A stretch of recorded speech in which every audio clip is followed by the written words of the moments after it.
Talk to me. Somebody talk to me. Please, someone. I need someone to talk to me. Hello and welcome to the first installment of the fan cams after the Blues beat the Lions 13 goals 8, 86 to 12 goals 13, 85 at the Gabba, down 46. Harry Mackay kicks a winning goal, and I just can't seem to get enough. I just can't.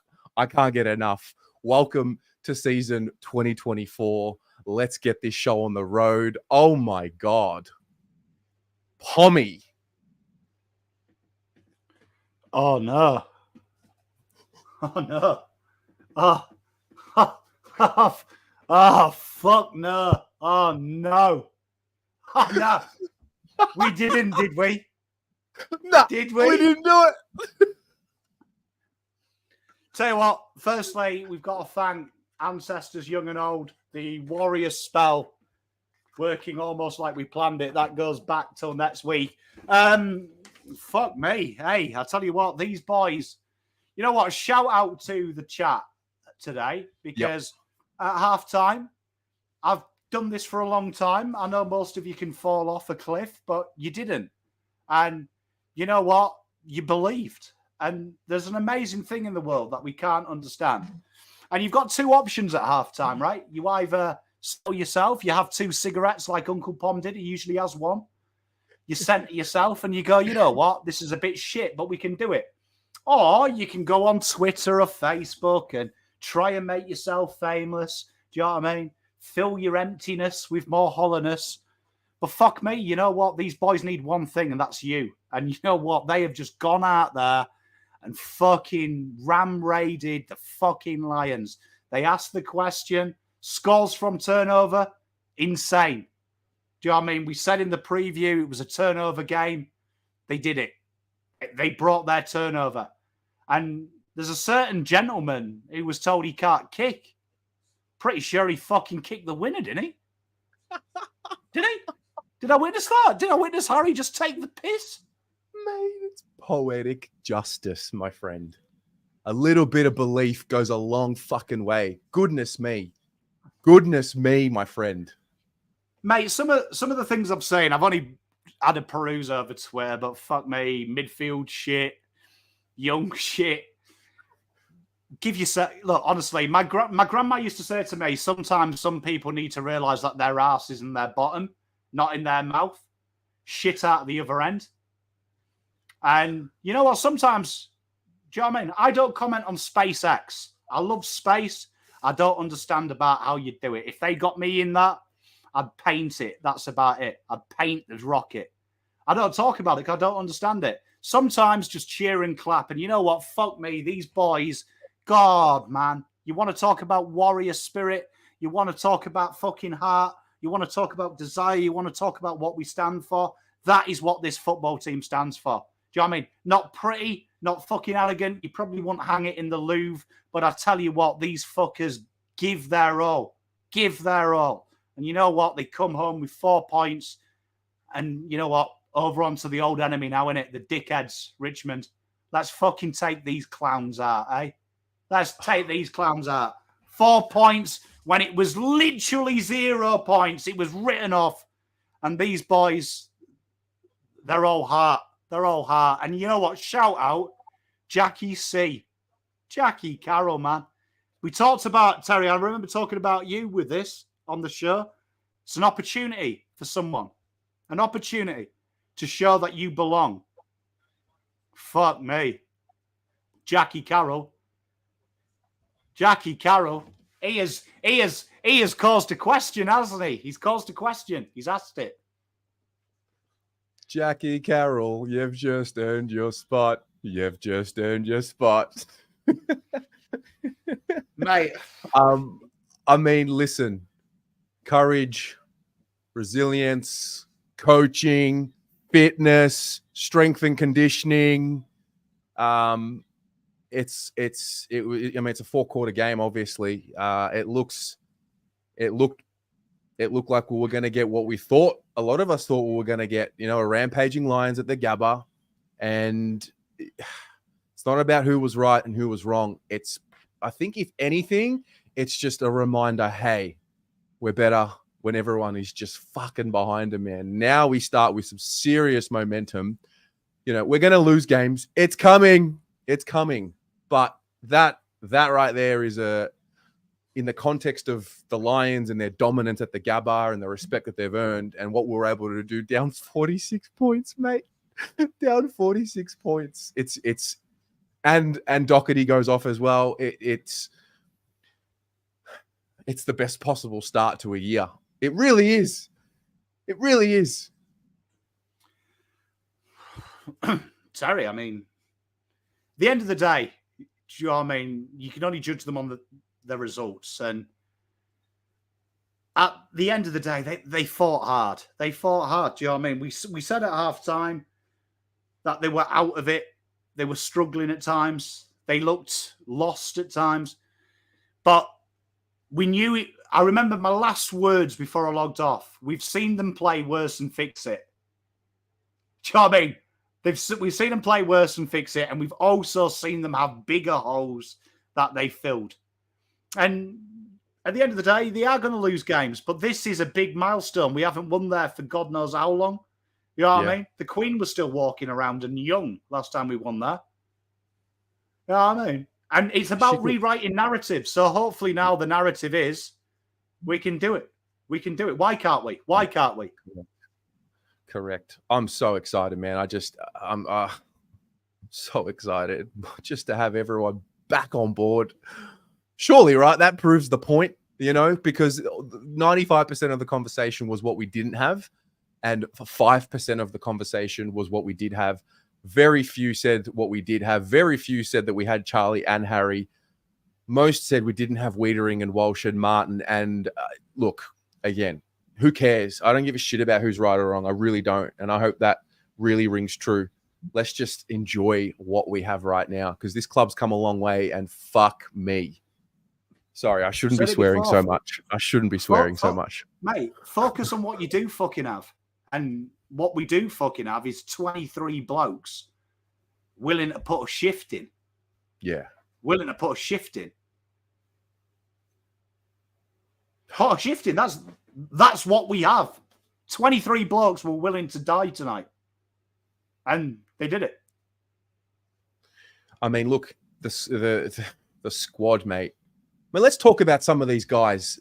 I mean, look, Charlie, Harry, they'll get a lot of the kudos. Let's talk about guys like Fogarty, guys like Boyd, guys like Jack Carroll, afterthought for many people, some of these names. All of them put in a shift. You could make the case Fogarty was one of the best on ground tonight, the way he went about it. So much to be proud of. Mate, there's so many players. Mac Williams. Fogarty, animal.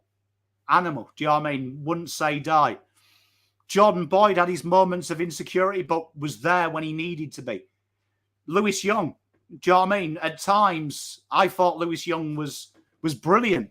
And he really came into it. He did his job. That first half, he was fighting like a badger, wasn't he? Yep. He was fighting hard. And, ultimately it's moments, isn't it? Kerno took his moment and Harry took his. These boys have a belief, bro. They have a belief. They're starting to believe. Yep. What did you see from, I mean, this is another one of the criticisms of us, which fair enough, because we hadn't proved it, but the ability to change tactics, change it up. Where's the plan B? Well, things were shuffled around as well. Oh my God. That's a win for the ages. What do you mean? Mate, I think the biggest change you saw in the second half, if we're playing that long ball down the wing, the pressure's got to be good. You've got to be first to the ball. And in the second half, these boys were fucking first to the ball all the time. And as soon as that changed, you saw not Brisbane didn't have the answer. They didn't want it. I kept saying it second half. These fuckers don't want it. They don't want it. And you can see it as soon as that pressure came up. And that is who we are. And we're all going to have to accept it. We ain't going to be a short kicking side. We ain't going to be a pretty side. We are going to be a fucking blue collar, really fucking ugly, on the picket line with all of our fucking social people fucking going mental. That is what we're about. And once we did that, You know what? Brisbane can kick better than us. They can play sexier football than us. But sometimes, do you know what I mean? Muscle, ignorance, brute strength always beats class because you always have a plan until you're punched in the face. And do you know what I mean? Once we start punching you in the face, yeah, well done. You've shadow boxed. Pick your teeth up. Try and shadow box again. Yeah. I mean, we spoke at length throughout the week around intensity that we saw in the preseason. And even in that first quarter, I think it was 7 tackles for the quarter. Yet we were still dominated and still only laid 7 tackles. And just, we're going to find out maybe, I guess, after the press conference or, throughout the week what was said, what the shift was. But a mature group. I'm not getting the Kool-Aid out, but I really want to. Mate, why not? This is what I ask. Why can't you fucking enjoy it, man? Why can't you enjoy it? Someone said to me the other day, right, he's an opposition fan. He said the saddest thing about Carlton fans is you spend all off-season talking about the football. You don't have fucking lives. That's all you talk about. But you know what? Shift that narrative. What if this is the thing we enjoy in our life? What's wrong with that? So go out there and fucking enjoy it. Because I tell you what, you are a class A idiot if you think the club here, you say, we're going to win a flag. We're going to win next week. And that affects them. Tell you what affects them. Being told they're shit. Being told they're useless. Being told they're fucking delisted. Being told they're not fit to wear the shirt. That affects them. But you know what? Someone reading a tweet going, Lewis Young's really good. He's going to kill Danaher. He's going to keep him to 0. It's going to fucking help him, isn't it? Because I tell you what, if you came to my place of work and called me a fat wanker, I'm probably going to struggle. You told me, though, that I'm a fucking good at my job or you can fix it. It's probably going to make me go in and work a bit harder, isn't it? So you know what? Fuck that. If you want your lid off, throw it away. If you want to fucking tweet, give me a ginger from fucking Dandenong, go and tweet it. I don't give a fuck. But you know what? Credit where credit's due. Pat yourself on the back.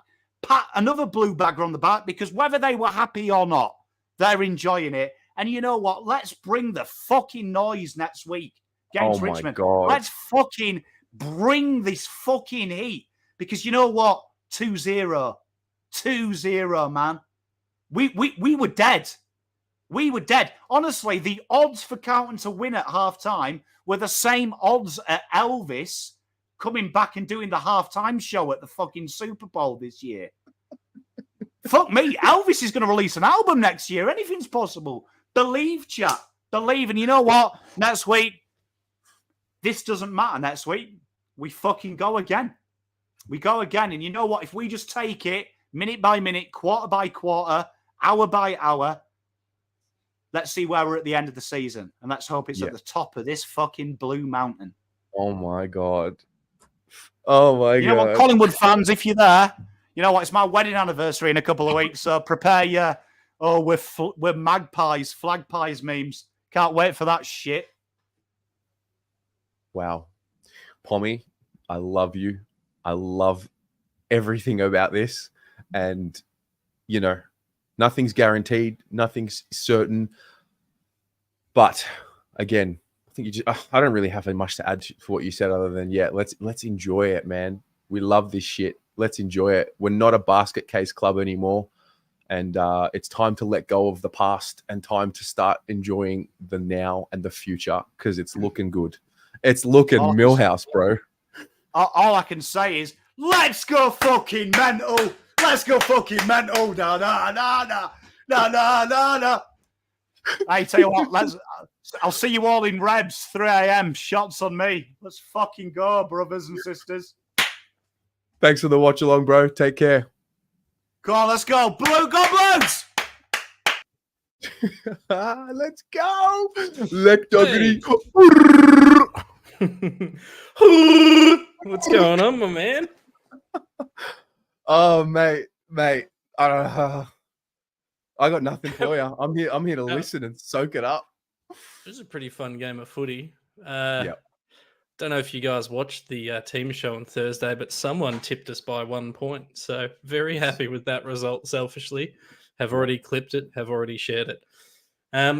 That's just heart, mate. That's what that is. That's just heart. This team's never going to be out of a game this year. Well, yeah, that's the thing. Belief is a magical thing. It may sound a bit cuckoo, it may sound a little bit la-la, and it may sound a little bit Kool-Aid and rose-colored glasses and all of that. And, you know, maybe you're a realist out there if you want to call it that. But, I mean, we just don't know what's happening behind closed doors day after day. We just don't. We have no clue. You know, going off the preseason form, you know, there was a bit there that we thought, okay, well, they're not looking so good.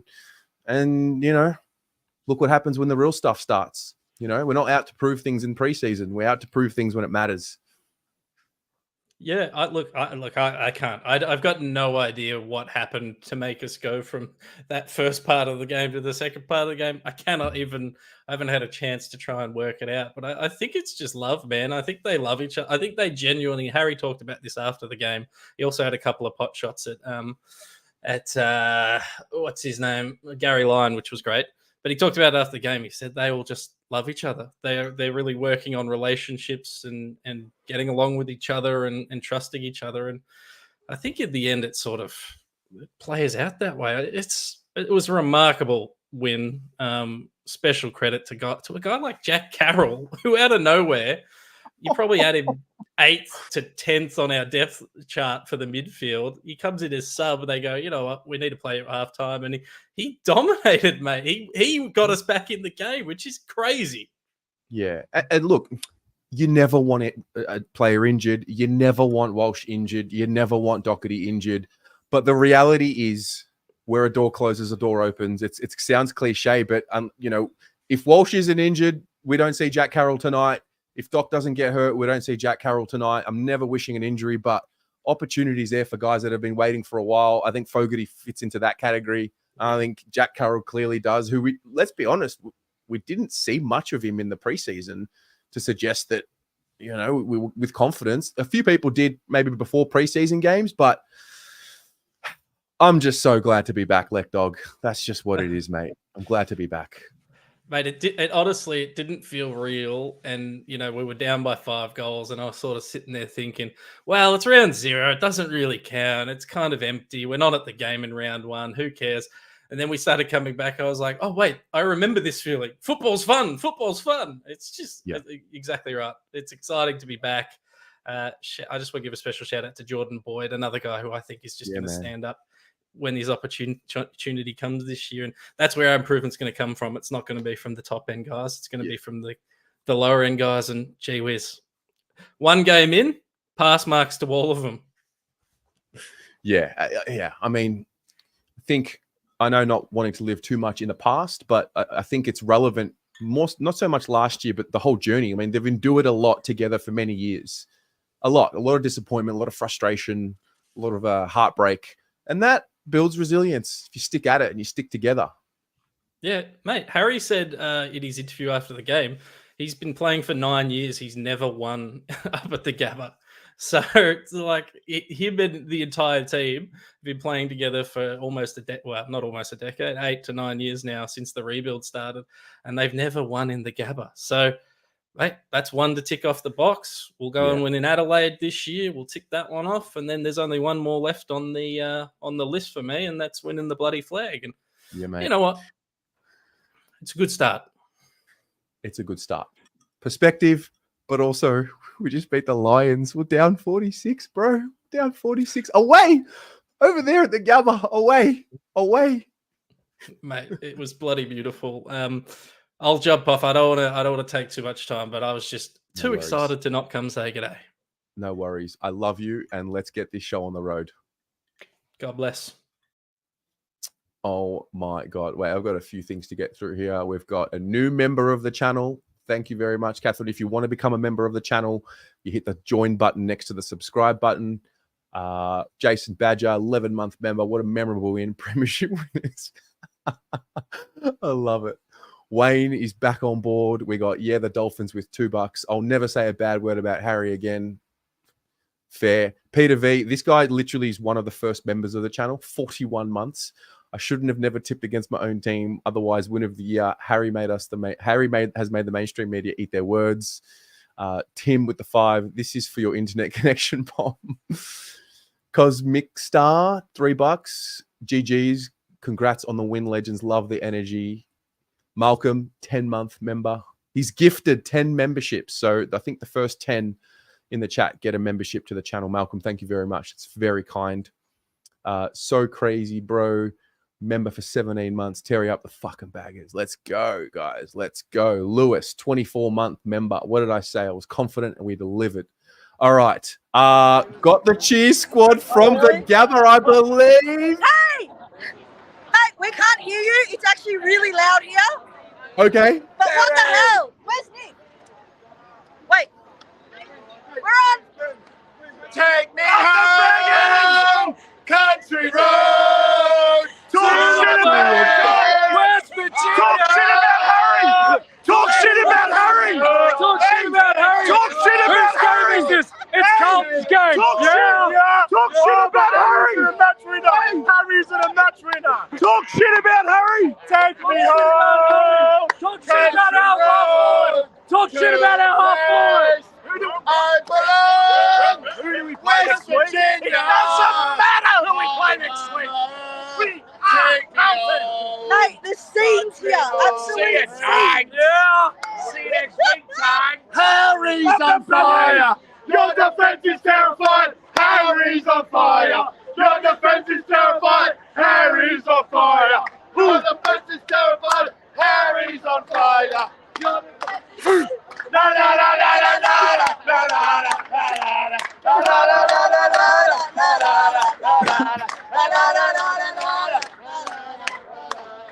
Unbelievable. Hey, ready for a big night. Any questions, fuckheads? Woo! We can't hear you, so enjoy. Party hard, everyone. Up the baggers. See ya. Go Blues. Oh my God. Oh my God. Talk about a guy that was also calm early in the piece. Mr. Joe Adamo. Get in here, mate. Get in here, mate. Well, I'll tell you something. Right. So I sent out a tweet, right, at quarter time. Said just breathe.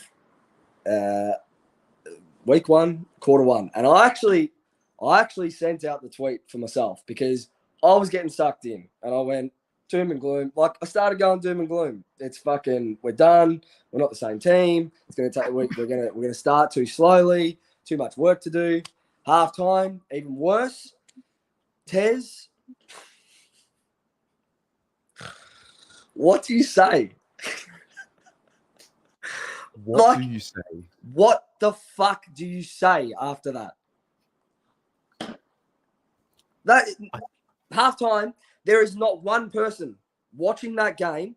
To be fair, my dad kept the faith. He usually does. But you throw shit at a wall 1,000 times and eventually it'll stick, yeah? But there's not one person that genuinely believed when we're 46 points down at the Gabba, in the way that we were playing that game, that we were ever a sniff. Tez. No one. Fucking no one. And you can lie to yourself. You can say whatever you want. No one. Not one fucking person can say they saw that coming in the second half. No one. That was fucked. That could genuinely be the best win I've ever seen from this football club. I think. I'm not joking. Like, all right, the semi-final was fantastic. Great night. Mate, I have never, ever seen a club, our club, do what we just did. Never. That was, 2007 was referred to earlier when we came back from 48 against the Bombers. Sure. But we were not a serious team there. We were still, we were still, down the bottom or thereabouts. It was a bit of a fluke. Yep. That's going to give, oh my God, that's so much confidence for Harry. So much, that's it. Oh. The narrative literally just gets sliced in half. Could you write the script any better? Matthew Lloyd, shove it up your ass. Damien Barrett, shove it up your ass. Anyone that wanted to say anything can all shove it up their fucking ass, honestly. And now there's no talk. It's done. You can't speak about him anymore. That's it. Finished. We're done. We're done. That conversation's finished. There's nothing to be said about Harry Mackay other than positivity. That is it. There is no greater a moment. There is no moment with more pressure than what he just felt after the bullshit he's had to cop for as long as he's had to cop it. Now they got to get on Footy Classified on Monday night and suck their own ass. Yeah. And I want to see it live.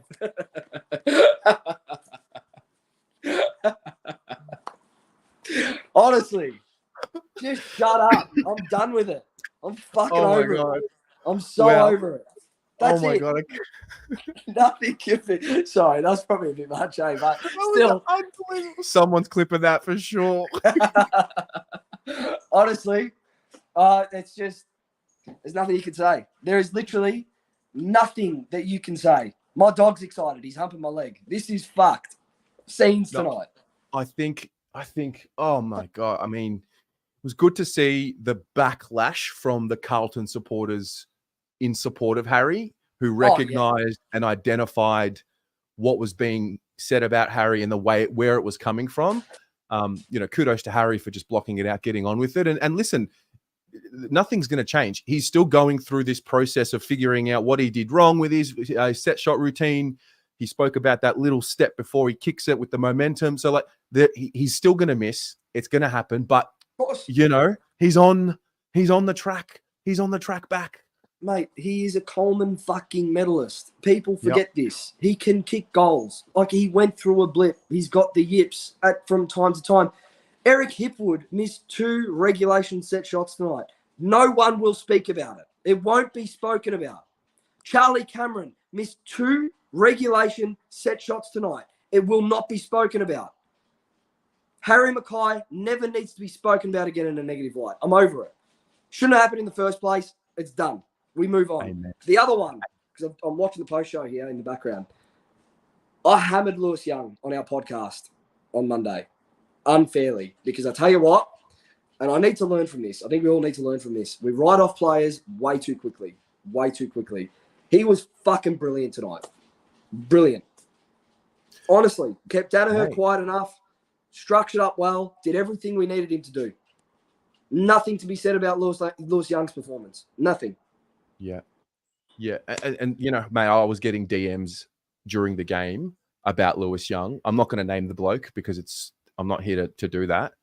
Hammering him. This is the reality. He had to play tonight. There's no weedering. He has to play. So if anything, shitting on him is only going to not help him. If anything, it's not going to help anyone. So this is where we're at. This isn't 2017 Carlton. This is what we've all got to get through our head. This is not 2017. We've got depth. We don't have players on the list that are genuine list cloggers. We've got depth. You saw it tonight. Jack Carroll's the example. Comes in, has genuine impact. Hasn't played senior footy in a year. 1 year. The North Melbourne game, he played literally 16% time on ground. Comes in tonight at halftime, has a genuine impact. This is different times. And all of us need to get it through our head and never, ever doubt this team. Never. This is different. Treat it differently. That's it. Amen. Go Blues, baby. I don't know how I'm going to sleep tonight. I'm not sleeping tonight. I'm just not. I ain't fucking sleeping tonight. No chance. Amazing. See you soon. Monday Monday night after Blue Broad show, Monday night. But until then, just enjoy. Love it. Take it easy, bro. Take it easy. Amazing. Oh, we've got Stevie G with a 20. Bag it up, brother. Bag it up. Thank you, bro. Sayaf, 19-month member. How about it? How about him? All right, let's go. Josh, what do you got for me, young man? Mate, sorry, I just got to pause. I'm watching the last 2 minutes already, so just pause that. What Talk to the me. fuck did I just... Look, I'm going to be honest. I was spit the dummy bad during the first and second, when everything was going shit. I was spitting the dummy bad. I know you were, Josh. Yeah, I was spitting the dummy, but fuck, no Walsh, no Wiedering, no problem. What the fuck? And we beat them up there. It's the hot weather, whatever. We won the impossible game. It was impossible. The media wrote us off last week. Fucking crazy, dude. Crazy. Mate, some of the fans wrote us off. What do you mean?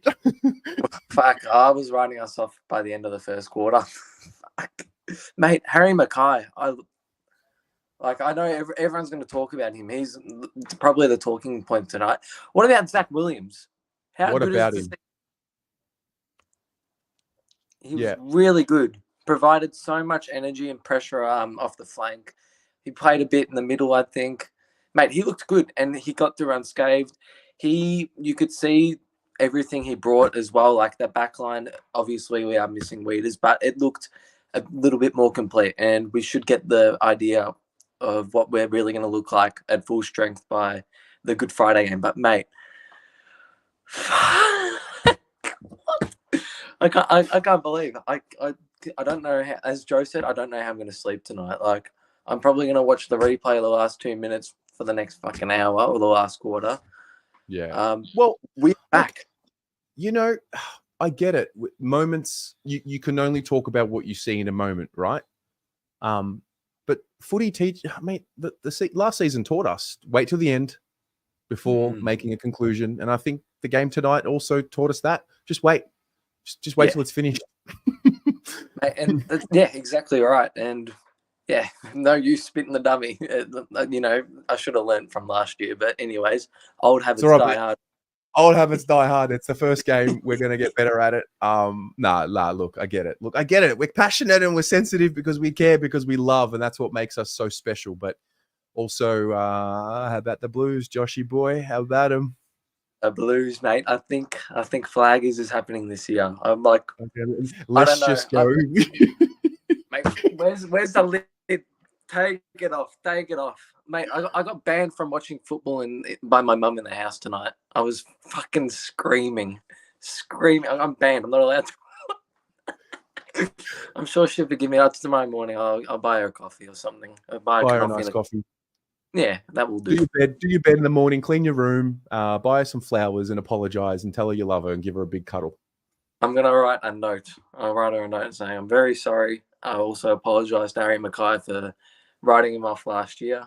I got a lot of apologies to make. But, mate, I don't know. Richmond next week as well, 85K, whatever, 90K at the G. We're going to be, everything's back, bro. We're back. I woke up so pumped today. And, like, just the roller coaster of watching football, like, it is back. Like, what were you like during like that goals when we were getting fucking destroyed? What were you thinking? I'll tell you what I was thinking. I mean, when it got to 40 plus, I thought, okay, that's a really tough margin to get back from away from home against the best. I mean, I think it's safe to say that's the hardest road trip in football at the moment. And honestly, I just said, no matter what happens, do not let it blow out. You've got to take something away from every game, even when you lose. Even when you lose, you just got to keep taking something out of it. It's the first game of the season. You got 22 more to come after this. That's what I was thinking. Then we got to roll on. And the thing about this team that not many teams can say about them is that we have an ability to pile on goals. And when momentum starts, it's powerful. We can kick 5 in a row. You know, we can do it. We can kick 6 in a row. I think we kicked 9 in a row at one point, 8 or 9. I think I might be wrong. So I just thought, just keep chipping away. And I just waited. I just waited. I was disappointed that it blew out. The Lions were unbelievable. They were clean, crisp. They were cohesive. They trusted themselves. They were positioned perfectly. They lose Coleman at halftime. We lose Doherty. That looked like it was going to get worse for us. And here we were. I mean, that's what it was. And then now it's become one of the greatest wins that we've seen with this group. And it just, what I hope more than anything, like I said earlier in the show, is just fuck, mate. Just get behind them. It's powerful when you do it. It's powerful. 100%, bro. I think, Anyway. I reckon that is, look, I think Joe said it before. The semi-final was unbelievable, but in terms of just taking away that it was a semi-final, That game is the best game I've ever watched, like ever. That was unbelievable. And when we hit the front, oh my fuck! I just couldn't fucking believe it. I couldn't even watch it with my dad. At the end of the first quarter, he's out doing some job at the moment with my sister. At the end of the first quarter, I'm calling them. I'm like, what the fuck is going on? They're not watching the game. Like, this is fucking crazy. Like, I don't know what's going on. And at the end of the game, like, I can't believe what just happened. Like, they're gonna have so much fun watching that game. I'll be watching that game tonight because I'm not going to be able to sleep. Absolutely. Well, you go get back to your 2 minutes left in the game. I think the pressure's on. We're going to watch that a little bit later, potentially here on the fan cams. By the way, the fan cams are going to go for very long tonight, so don't worry. Oh, just wait. Mate, don't worry. We're up all night. Yeah. I got real deja vu just before Harry got that kick. You know how we made the switch into the middle? Yeah, I'm listening. My camera's just shut itself. Ollens in the semi-final. I was just like, oh fuck, something's happening here. Yeah. Yeah. But you're back. I'm back.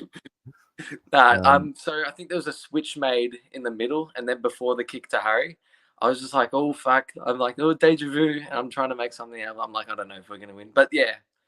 It's hard for me to put the words at the moment because my mind's going a billion miles an hour. So. That's good. Take a drink of water. See you next week. Go the Blues. Fucking let's go. Amazing. All right. Stand by. Webby, talk to me, my friend. I'm not surprised, motherfuckers. Are I'm not surprised. What the fuck, mate? And it's round one. Coaching, fitness, courage, resilience, strength and conditioning. Sorry, mate. I'm just pouring another bourbon, you know. That's all right, mate. Okay. No Walsh. No Wiedering. Doherty goes off at halftime. Don't give me this shit about injuries. Don't give me this rubbish about the preseason games. Oh, the D50 transition bullshit. Who's next? Correct. Who's next, Terry? Bring him on, one by one. Anywhere, anyone, anytime, Webby. Who's next? 85,000, 90,000 at the G. Yeah. Charlie Curnow is generational. Franco says it all the time. Generational. What about his third quarter? 3 goals. Our midfield, bro. Our midfield. Yeah. Bullied them in that third quarter. Like, that's our strength, yeah? Midfield domination. If we get that, you ain't stopping us. And I don't think I put the lid back on after the prelim final. Mate, let's go. There's no excuses. Webby. We've been waiting a long time for this, Terry. A long, long time. And I'm pretty sure you followed my tweets up to half time. I was ropeable. I know. Ropeable. Mate. I know. Hey, do me a favor. Yeah. Your next drink is a glass of water. Okay. Promise. I promise. All right. See you at the G next week, Webby. Fire up, mate. I'll see you there, mate. Let's go. All right. Fuck, there's so many here.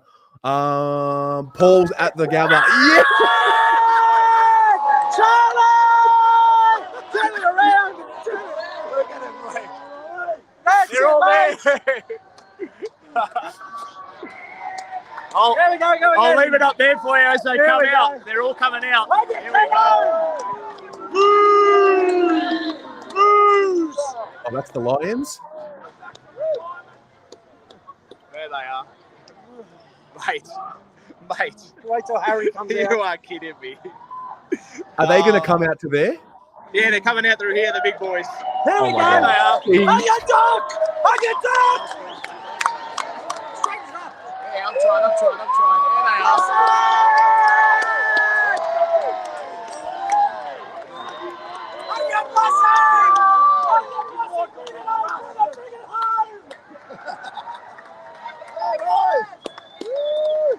Oh my God. It's amazing, mate. It's so good. So good. No.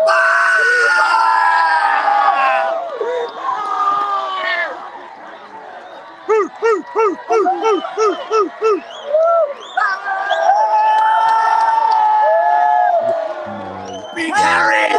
Unbelievable.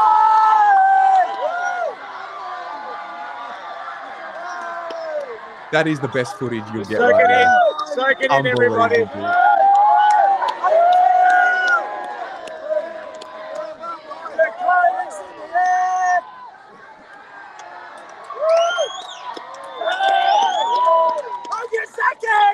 Zachy Williams! Well done, Zachy!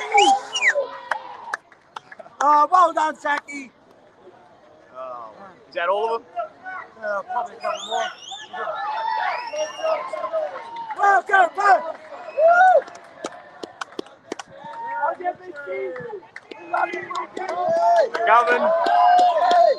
McGovern.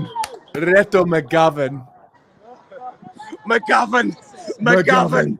Oh. Mate, this is incredible. We're all singing Country Road now. To a place I belong, West Virginia.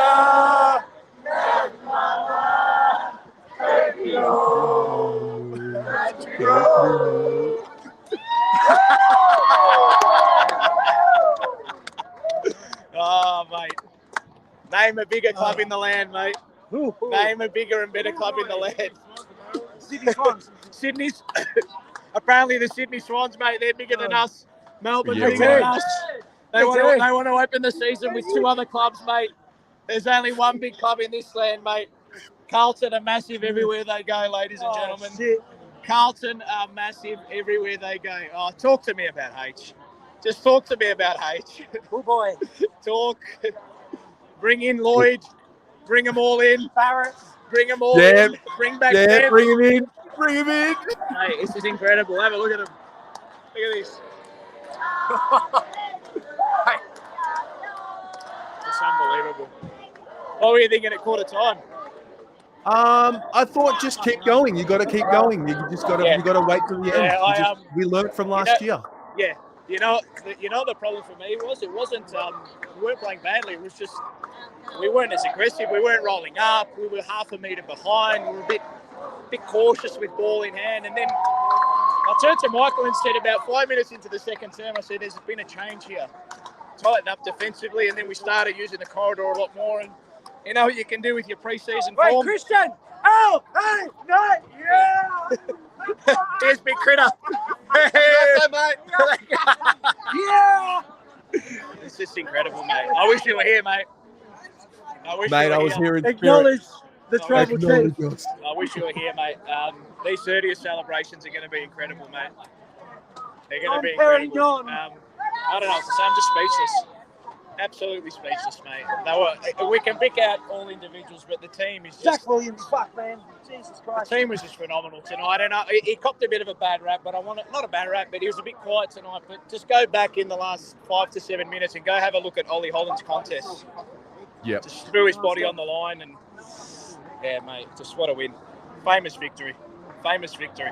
There they go. There they go. Yeah, clap them off. Clap them off. Yeah, clap them off. Clap them off. Clap them off. Yeah, clap them off. The dark days are over. All right. Well done, thank you. Go and have a Incredible. lovely night with everybody.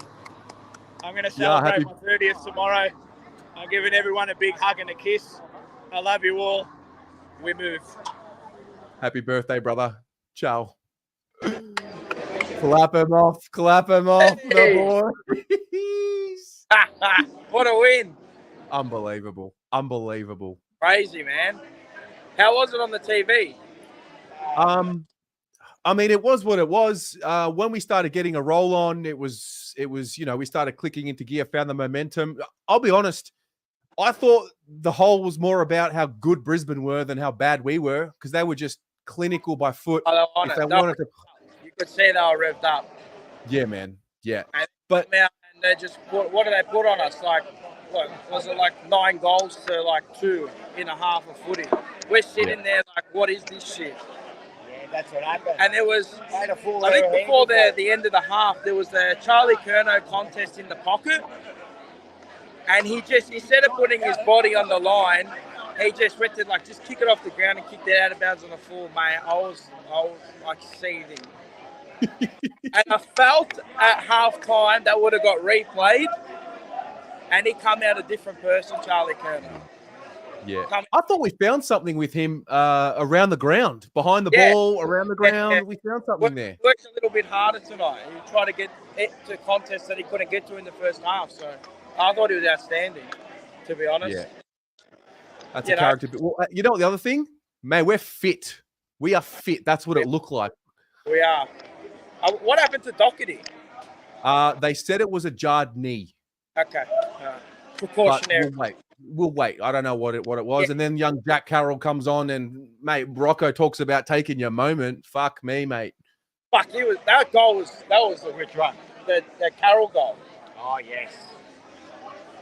It was all good, Terry. I'm done, mate. Like, I used up all my energy at the ground. I told all the Brisbane people to go home. In a polite manner. Yeah, in a real polite manner. And I think I was the most sane one today. Yeah, you were. I actually was. I didn't say anything. I was just screaming out how many seconds there were on the clock, and I was about to get my head taken off. This is insane, man. Like, last 3 wins have been what, 1 3 point, 1 point, like, and to come over here and do it, it's just insane, man. That was an insane win. It's the best interstate win I've had.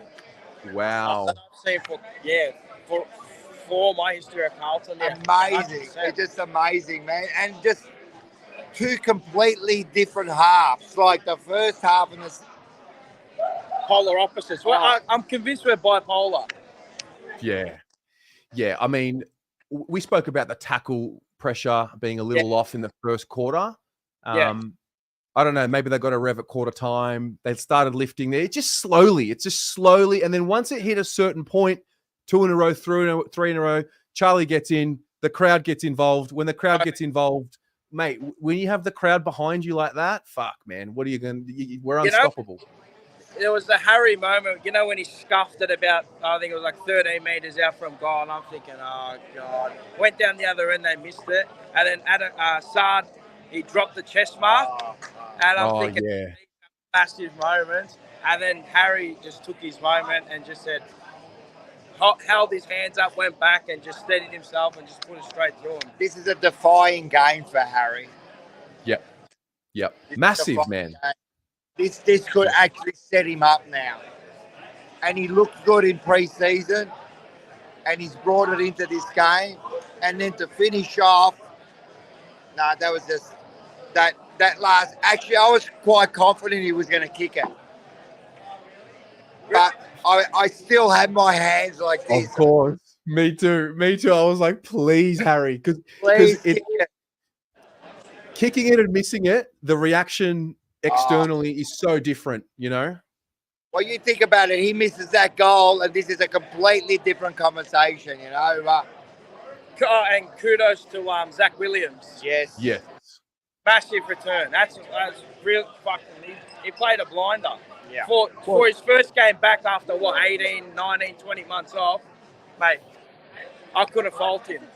Yeah, I mean, he looked fit, prepared. Yeah. They obviously were very careful with him, so give some credit to everyone involved in that situation and the program to get him back.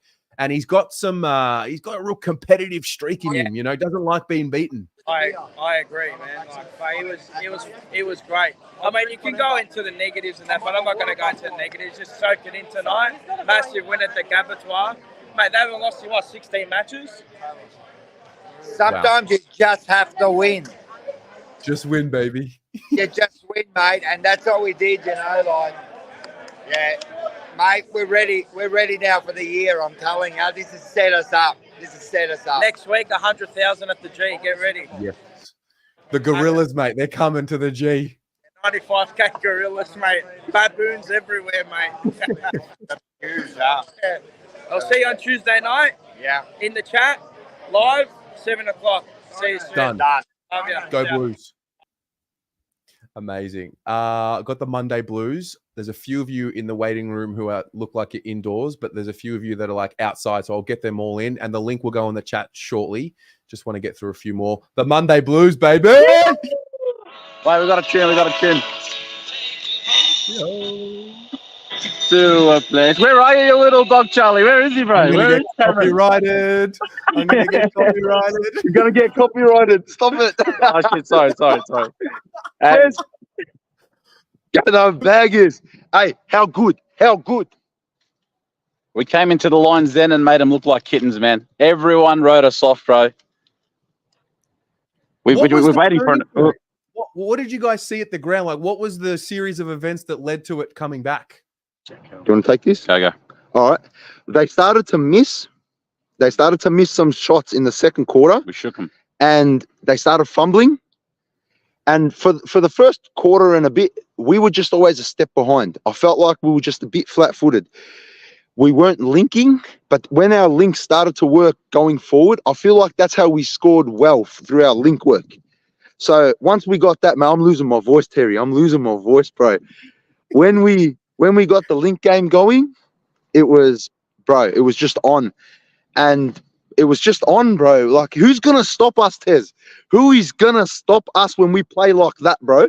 There's not a team in the world at any sport that can beat us. At any sport. So well said, man. So well said. Hey, the last 3 games, Heartstoppers, they're feeling the tangible, whatever you want to call it. So Uber. We're waiting 50 minutes for an Uber outside the Gabba.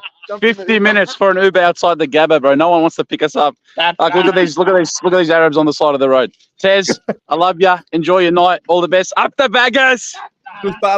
See ya, bro. All right, Jad. Yeah. Hey, Terry, this is my cousin Rami. He wanted to get on as well. Yeah.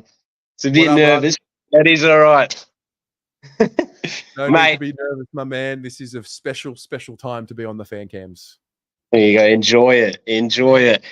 Mate, way too early for a game like that. What the hell was that? We're dead, mate. We are completely dead. Don't even know what to say. Points, man. 40. That's 8. What's that? 8 goals ish. 7.5. 8 goals. What do you say? Like, I don't know anything about football anymore. This team makes you like question everything. You don't know. I don't know what's good footy. I don't know what's bad footy. I don't know shit. Fucking hell, mate. Unbelievable. What do you say, Terry? Like, what were you thinking? What were you thinking, man? Honestly, I was getting hammered with like messages. Wasn't happy with what I was seeing, but honestly, I think once it got to like 46, honestly, I said to myself, like I said earlier, just peg it back. We may not win the game, but you have to take something out of the situation and make the best of it moving forward, because you can't let that become 70, 80 points and just give up. And you never know, you might be in with a chance. And when we got the momentum, we showed what happens with this group when they get momentum. It can become. What did we kick 9 in a row, bro? Come on. Yeah, I think it was 8, and then they got 1, then 9, and then we just stuck with them the whole game. So impressive. I don't know how they do it. Like, what is the mental thing in this team? It's a switch. I don't understand it. It's incredible. It's actually incredible to watch. Yeah, I mean, they've got many years. If you think about it, this group have many years now of lessons, harsh lessons, bad lessons, disappointments, failures. And now we're starting to watch them figure it out. I mean, I think you got to give some credit to the coaching at some point in the conversation as well. Things changed. People got moved around. Kennedy went back into the midfield. Charlie behind the ball. Newman a little bit more up the ground. Got him involved. Things just moved around.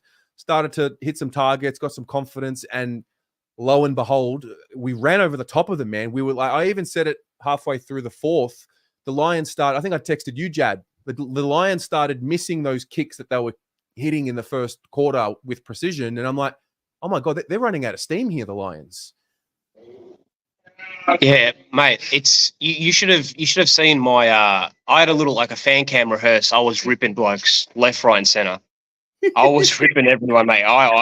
Because like it was looking like 70 points. No, it was looking very bad, and it's like that's unacceptable for a round one game. And then 1 goal, 2 goal, 3 goal. Me and Rami are jumping over each other, and it just kept going, and we were irresistible. And it's funny because I was starting to look at the matchups, like our midfield mix when it was going badly, and I'm thinking Kennedy, Hewitt, Cripps, it's too slow. And then Jack Carroll. Wow. And mate, I don't know if I'm giving him too much credit, but it did look like he changed like the entire dynamic of that midfield. He held his own. Like well done to the kid. Well done. Do you have any standouts, young Rami? What got you most excited? That Carroll goal. Yeah, mate. Mate. Down, lined himself up straight through. Yeah, he did calm down because he looked like he was going to give it off, if you remember. And he could see his mind change. He's like, no, I'm going back and I'm nailing the moment. And straight through the middle. Straight through the middle, mate. Laser left foot. There was another play he made. I forget where it was. It might have been in the third, obviously the third or the fourth. But he went to like look to handball it over, then like changed his mind mid action, and then turned and started running through, and everyone parted. And I'm like, he's here. Jack's here. He's arrived. Yeah, that hype, that's preseason hype is justified. He's got a body now. He's got a body, and he's very excited. I like it. And then you look at the outs we had, and you run over Brisbane like that. Excuse me. Excuse me. Oh, we don't know how to process it. We're gonna watch the third quarter now. Yeah. We're watching the third. You got anything else? You let Terry go. That's it. That's it. Man. All right, mate. We're done. Thanks for calling in, boys. Take it easy. All right. See ya. Bye. See ya. Shannon. Hello. Hello. I don't know how I'm still awake, but anyway. What was that? What was that? I think I messaged you saying, holy shitballs. Holy fucking shitballs was the message, I'm pretty sure. Yeah. Then I sent it to you, and then I sent it to Joe, like, straight after. What the fuck? Yep. That just happened. I don't know if I'm going to say it was the fact that my daughter came home and we started winning. So I give Ava full credit for that. Full credit. Wow. The word speechless comes to mind. And it's so good to see, like, I was pissing myself laughing when Mish came on, because it's complete contrast to how we were feeling 6 months ago when we were there last. So, wow. It is the perfect Kickstarter for all of us to get back together, love it again, trust what's going on, and get behind them, because I feel like now with a crowd behind them from the get-go, and I mean, I can only assume, chat, like, we believe in them now again, I can only assume that's going to happen now. Not to say that we're not going to lose games, but get the crowd on side from the get-go, bring that energy. They say it, the competitive advantage. They've been saying it all preseason, and they're trying to tap into it. And it's almost like a responsibility now, Richmond are cacking their dacks after watching. Yeah, absolutely. We're going to crack 100,000 before round 3 in terms of membership. Mate, we're going to crack it on Monday morning. There will be 100,000 people there on Thursday night next week. Oh my God. It's so good. Yep. I'm so excited. I'm so excited to actually get back to the MCG. I saw a video that the MCG posted them putting in the goalposts. And I'm like, it's getting real. Yeah, absolutely. That first half, I think I'd almost written us off by halftime. And then, I don't know, I'm just like, all right, I'll just fight it out, yeah? Make the margin a little bit smaller, take something away from it, right? I walk out of the room, Charlie Curnow kicks 2 goals, and I'm like, what? What just happened? And then they just kept going and going. And then when Harry had that last shot, I'm like this. I'm like, oh, God. Like, literally watching like this. I'm like, oh, God. And my poor husband was sitting on the couch, and he's like watching me jump up and down when Harry kicked that goal. And he's like, pipe down. I'm like, no, I will not pipe down.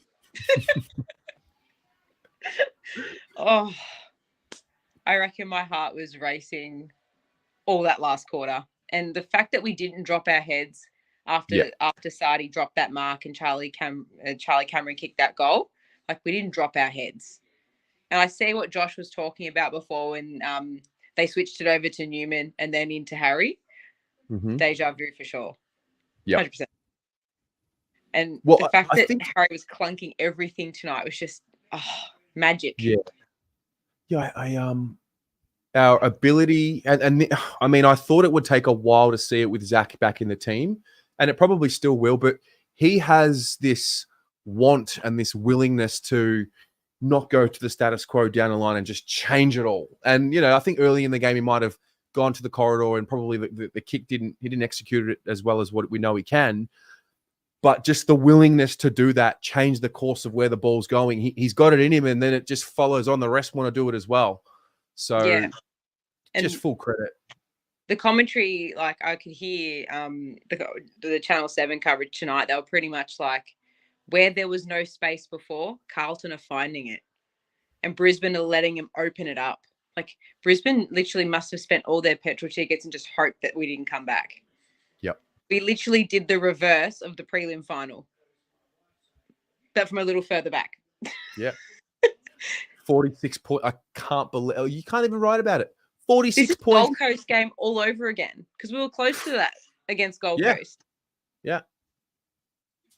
What is it about this group? This group is so special. If we can do this up there against the runner-up from last year with like half a dozen players out, look out the rest of the competition. The baggers are coming. That's for fucking sure.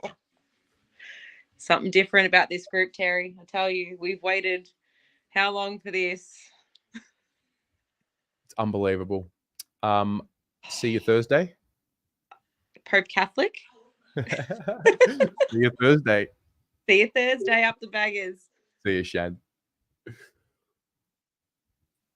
Faz.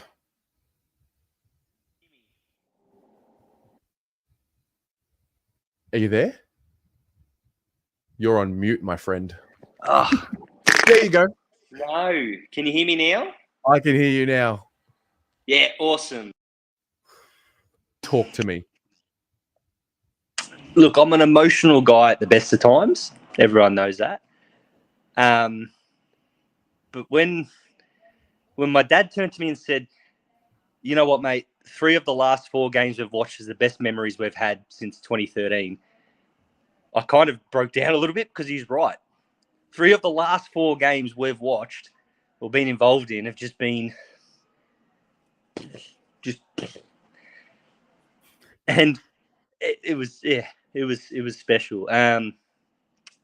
Anyone follows me on Twitter, just check the photo I posted of me and my 2 girls and my dad and our dog. It was just special. It was just special.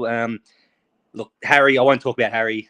I was emotional because it was him, obviously. I actually said to my old man, I said, I'd really like Orazio to kick the winner. Yeah.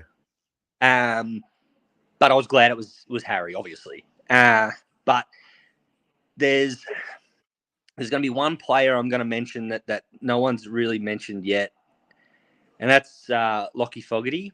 Yeah. I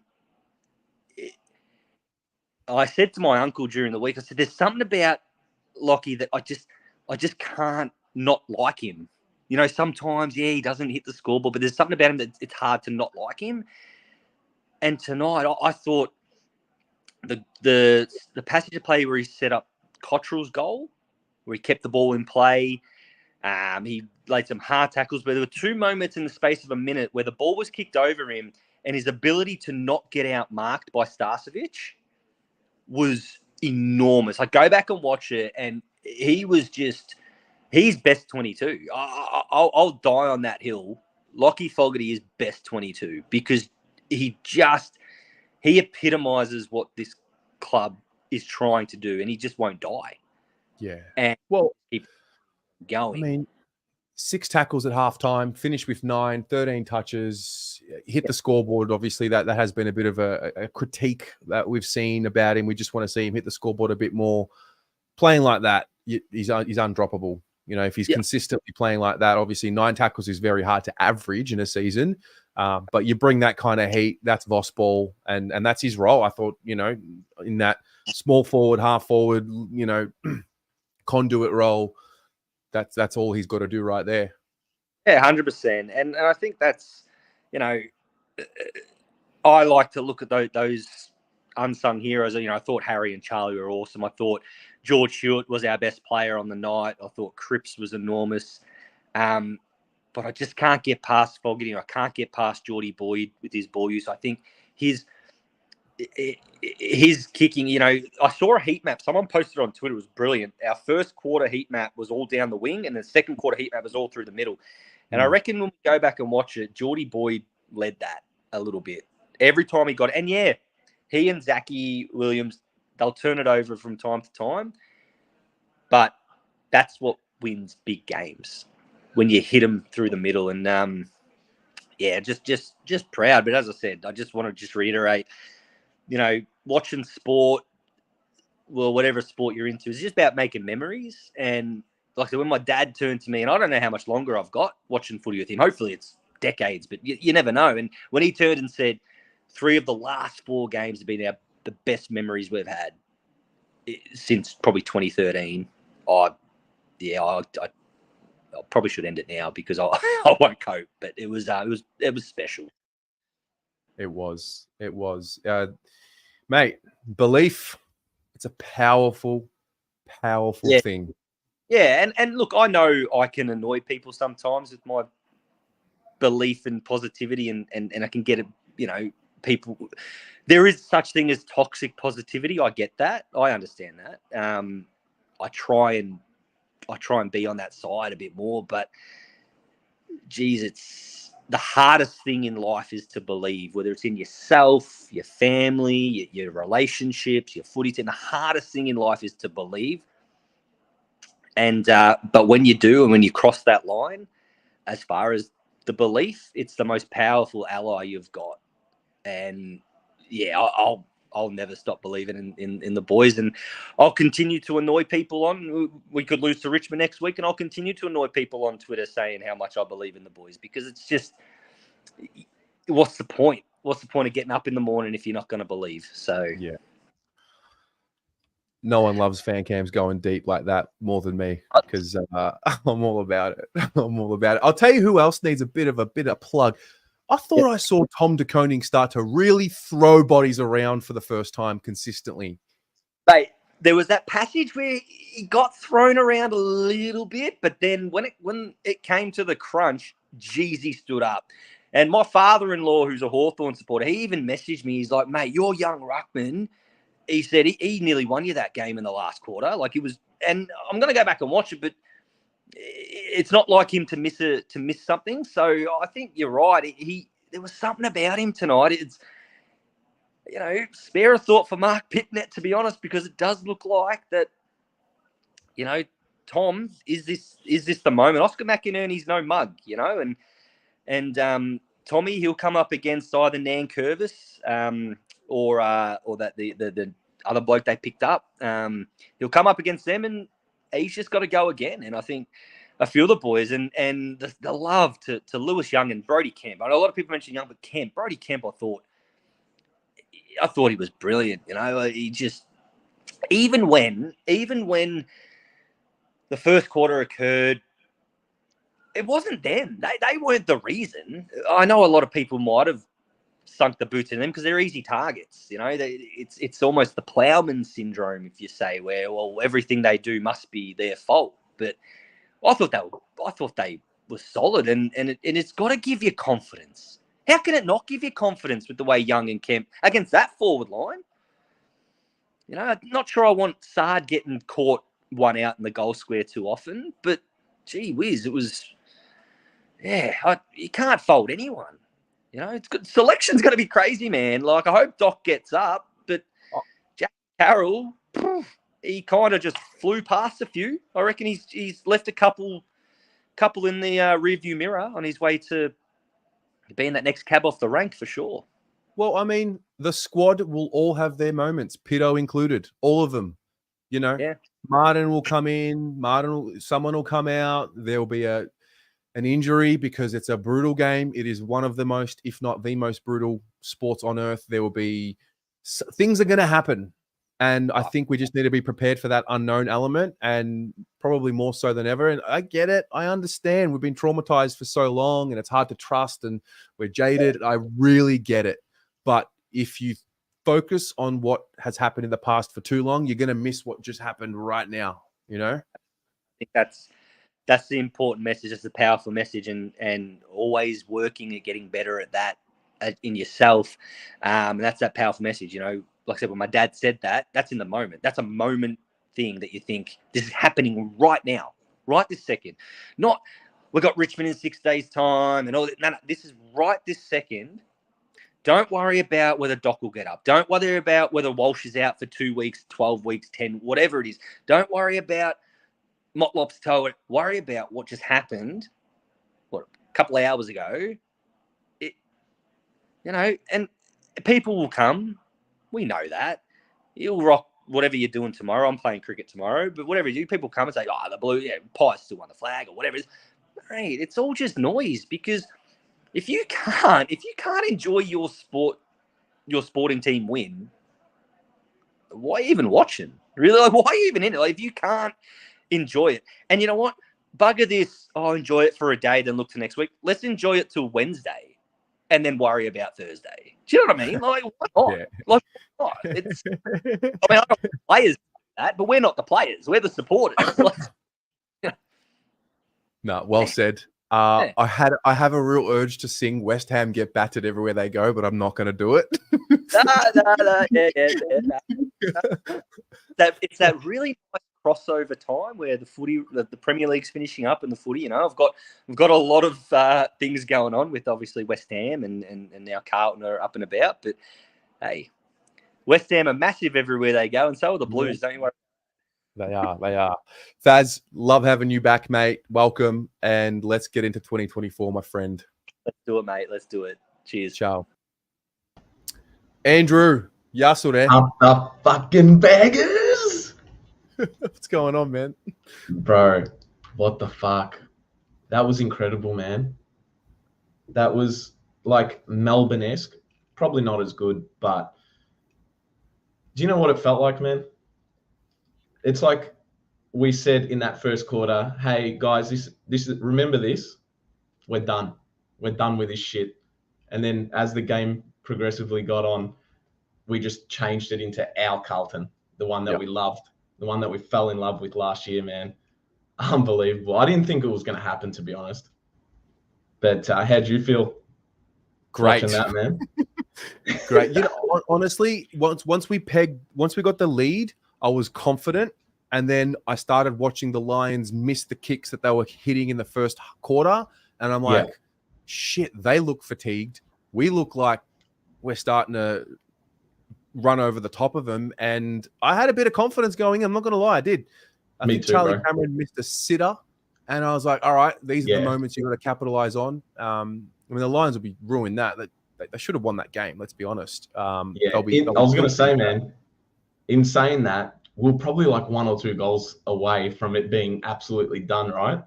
Yep. And then they just kept missing. We go up the other end. I thought Cunningham had this little stretch in the game. He was so crucial, man. He kind of kept us in it in a weird way. I reckon he looked fit too. I was very impressed. Mate, fucking awesome, man. It was. The crowd was. You're in Brisbane, right? You've come back to the hotel? Yeah, just got back to the hotel. I feel sorry for the boys getting Ubers. I walked a mile, man, to get one because I know from last year, I remember how crazy it was to get an Uber back. Yeah, man. But it was worth every penny and every minute, man. I just couldn't believe we actually came back from 46 points down. It's unbelievable. Away at the Gabba. Away, it's fucked, man. I want to, like, I see the boys singing Country Road. It's the first thing I thought of. I just wanted to give it to them, but I'm like, nah, you know what? I'll celebrate us. It's so good. Oh, it's amazing. It's amazing. What's on for the night? You going live? Yeah, I'm going live straight after this, man. I thought I'd say hello. Up the baggers, guys. I hope you don't mind, Terry. Terry's been helping me with my podcast, guys. Ball of Truth. If you want to kick on after Terry's stream finishes, please feel free to join. I'm going to go live right now. Love it. Ball of Truth. Enjoy, my friend. Manchester United content, Carlton content. The man is stepping into the game. Good luck, and I'll see you soon. Thank you, brother. Appreciate it. Go Baggers. Cal, I'm so sorry to keep you waiting, brother, but I appreciate that patience. No worries. No worries. It might be 5 a.m. now, but I don't give a shit. I don't give a shit. That was unbelievable. Wow. Absolutely Tell me insane. everything from your mind. Yeah. Well, I was pretty tired in that opening quarter. Red Bulls were getting me through, but the second quarter, I was talking to my family at halftime, and I was going, it was a good quarter. We were better for the majority of it, and then that third quarter was just something else. Yeah. I think 9 goals, I think we piled on, and it was just insane. And I feel like I 100% woke my next door neighbour up when we hit the front, because it would have been 2:30 or 3 at that point, and I screamed, holy shit, so loud. Oh my God. Yeah, I definitely will have, my neighbors will definitely have some words for me tomorrow morning. No doubt about it. Yeah. I mean, but I think it's justifiable. That was some win. That was a serious win. And I think if you guys have said it, our last 3 wins have been ones that we'll talk about for decades. Like they are serious wins. Brisbane don't lose there, and it'll take a quality outfit to beat them there. We are that quality outfit. Yeah, and the wild thing was, like, man, they look so good, Brisbane. Like we got them at their best, full strength relatively, dominating the game on their terms. I mean, I guess I get it. They lose Coleman, but I mean, yeah, I mean, the players we were missing. The players we were missing. We had Doherty and Coleman almost go down together. But yeah, we're missing obviously Walsh and Weeds for the big 2. Marchie's not there. Motts isn't there. Martin, Sauce not playing. Elijah is suspended. He probably is arguably best 22. It is a seriously good unavailable list, and we still, from 8 goals, like that is crazy. 8 goals. Yeah, I was saying it at that point. I was just going, just don't get embarrassed, because we were getting humiliated, and all over socials, we were getting absolutely poleaxed. But look at us now. Oh, mate, it's great. It's great. Who else hasn't been mentioned that I want to get your thoughts on? Can we talk about Lewis Young? Can we give him a little bit of a rap? Absolutely. I think he deserves a bit of a rap. He absolutely does. I really did. I was a bit skeptical. I talked in the pre-season about how him and Brody weren't, they looked a bit unsteady. But Lewis, he held his own. Absolutely. I think he took the main matchup of Joe, and he got beaten a couple of times, but it's Joe Danaher. And then there was a couple one-on-ones down the stretch in the fourth quarter where he just took a big intercept mark and just controlled the play, kick it to a better ball user, handball it off, just did the little right things just here and there. And yeah, the backs, they were getting their pants pulled down in the front after the game, but whatever Vossi did, or all the coaching staff just flicked the switch, and it was crazy. We've got 6 days, and we're going to do it all over again at the MCG this time. The next, here we are. We go into daylight savings, so the game starts at 1:30 next week. So it's we'll be there again after this. We'll be there again. Well, rest up, and thanks for. I'm probably not going to sleep, to be honest. The sun comes up in an hour, so I'm probably not even going to sleep. Sleep when you're dead, then. Exactly right. Who needs sleep? Good on you. Thanks, Cal. Go Blues. Aris Damatakos. I heard that. Did you? That was great. Oh, I feel like no one hears that when I do it. Whoops. No, that was good. That was clean. Great. Thanks, mate. Wins all around. We'll take them. Yeah, fucking of course. Lewis are you- Young? Good. I thought good. Fine. Yeah. Great. Fine. Not exceptional, but it didn't need to be. Did his job, I think. I've got the biggest headache. Like the biggest headache. Like, I turn to my dad and I go, I've got the biggest headache, and he looks at me and he goes, oh, why? And I go, why? Take a guess. Why? What do you reckon, Dad? That was fucked. Oh my god. I didn't think this is what I was always thinking, right? I say always thinking. This is what I was thinking throughout the game. And that was last year it turned in a quarter. The season turned in a quarter, let alone the game, right? So why can't it again? And in the same vein, it's like if we're going average for a quarter or for 2 quarters, why are we losing faith, and why are we just throwing the towel in when we know we can turn like that? It's just one of those things, right? It's just one of those things. I think, look, the best guess I have is people just needed to see it again this year. And in order to jump back on, I think I can safely say, they've seen it. They've seen it. And it's time, but I think what's important, I said it earlier in the show again, doesn't matter who's right or wrong, who said this, who said that. Just forget about it. We'll move on. Forgive and forget. Let's just get around it again, because that second half of last year, when we were all like in sync and like behind them and roaring and all of that, that is the best experience of, I think, both of our Carlton lives. I just want more of it. Sure. Yeah. No, of course. I mean, I think it's going to take a lot to like beat the vibes of last year, especially considering the story of it all. But I mean, that second half was pretty good. Just even like on socials and speaking to people, I think it was pretty good. He's definitely been spoken about, but I'm circling back to Harry Mackay. I don't care. There's just so much kind of Hollywood about him right now that it's like, it's almost kind of like last year, how it almost didn't feel real how it was happening. His kind of game almost didn't feel real, because it's almost as if, oh, you've scripted this, right? And I'm sure that's a cliche term, right? But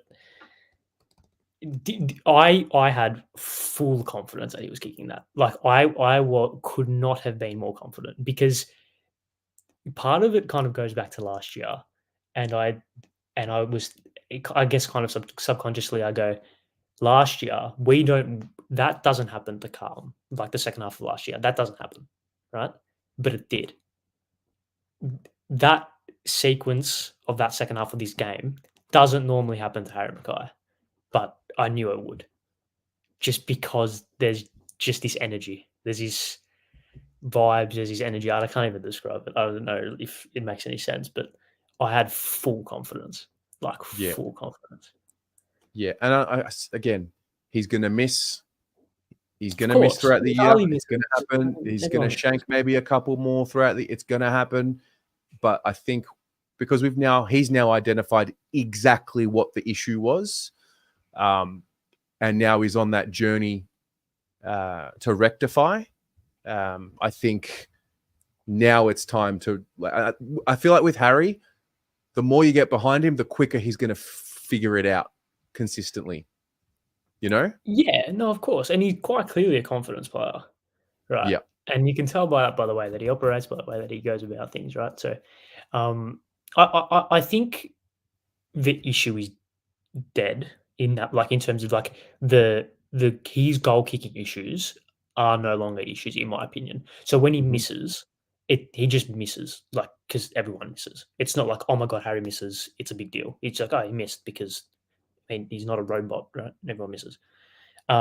And I think this game kind of puts that flag in the ground and be like, okay, not only did he kick 3 drop punts, not only were all of them from areas in which he has missed them in the past and has been very undecided about whether or not he snaps or whatever, but the last one was probably the biggest pressure kick he's ever had in his career. Yeah, it's a good call. So, like, he's ticked all the boxes. You can't script it. He, like, clunks the fucking thing. Even. On Harris Andrews is no less as well. Oh, my God. You can't script it. It just sets us up for the year. Yeah. Wow. Are you ready? No. I want to. If you were next to me, I would pick you up and like rattle you. You'd be like a nervous energy. That's all it is. But like, Harry's kicked 3 is the story of the game. Charlie kicked 4. Mm-hmm. No one's spoken about Charlie. He kicked 4. That's the thing. It's like turns, rolls. I mean, I thought Kennedy, we didn't get what we were looking for from him in the role first half. Second half, we see it change up a little bit, and then he starts really asserting himself. I thought Cunningham probably fell into that boat as well. Just wasn't able to get his hands on the ball early, and then has his patch, takes his moment, kicks his goal, gets his confidence, starts to impact. I thought Nick Newman's second half, again, didn't get as much from him as what we've seen last year, but it's not about superstars anymore. It's just about roles and fulfilling them and, moments, patches. I mean, even you look at, Jordan Boyd. Jordan Boyd, like how long have you got, right? Yeah. Like his story, right? Not necessarily this year, but his career, being drafted or being picked up as a half forward, was he not? Mm-hmm. Didn't get a gig, got a gig because something happened. I can't remember what. It was early 22. Played a couple of games, was really good, and now he's the mainstay basically. I mean, Ashton Moyer went on the Resi's podcast and said that he's one of the best kicks in the club, even in the league. In fact, he showed that tonight. Williams similar. Well, Williams, Boyd, Sard, Newman in a back 50, McGovern, Wiedering when he's back. Oh man. Yeah, no, it's cracked. Like, yeah, I don't know. I can't believe that happened. I also thought, is there a stat? Because the people are asking. Ari. Bear with me for 2 seconds. Let's stall. Wow, we beat Brisbane by 46 at the Gabba, and you come on the fan cams with no stat. Let's stall for time. Well, who else can we speak of? Who else was really good today? Oh, yeah, the point I was going to bring up quickly. Imagine if this game was the prelim last year. Oh shit! Done. Hey, we'll see them down the road. Have a look at this. Yeah, she's in the waiting room as well. She's about to give you a serve. Yeah, no, well, she can wait. Yeah, no, imagine if that was the prelim. That's no way. Oh, I'm being threatened. I think I'm being threatened.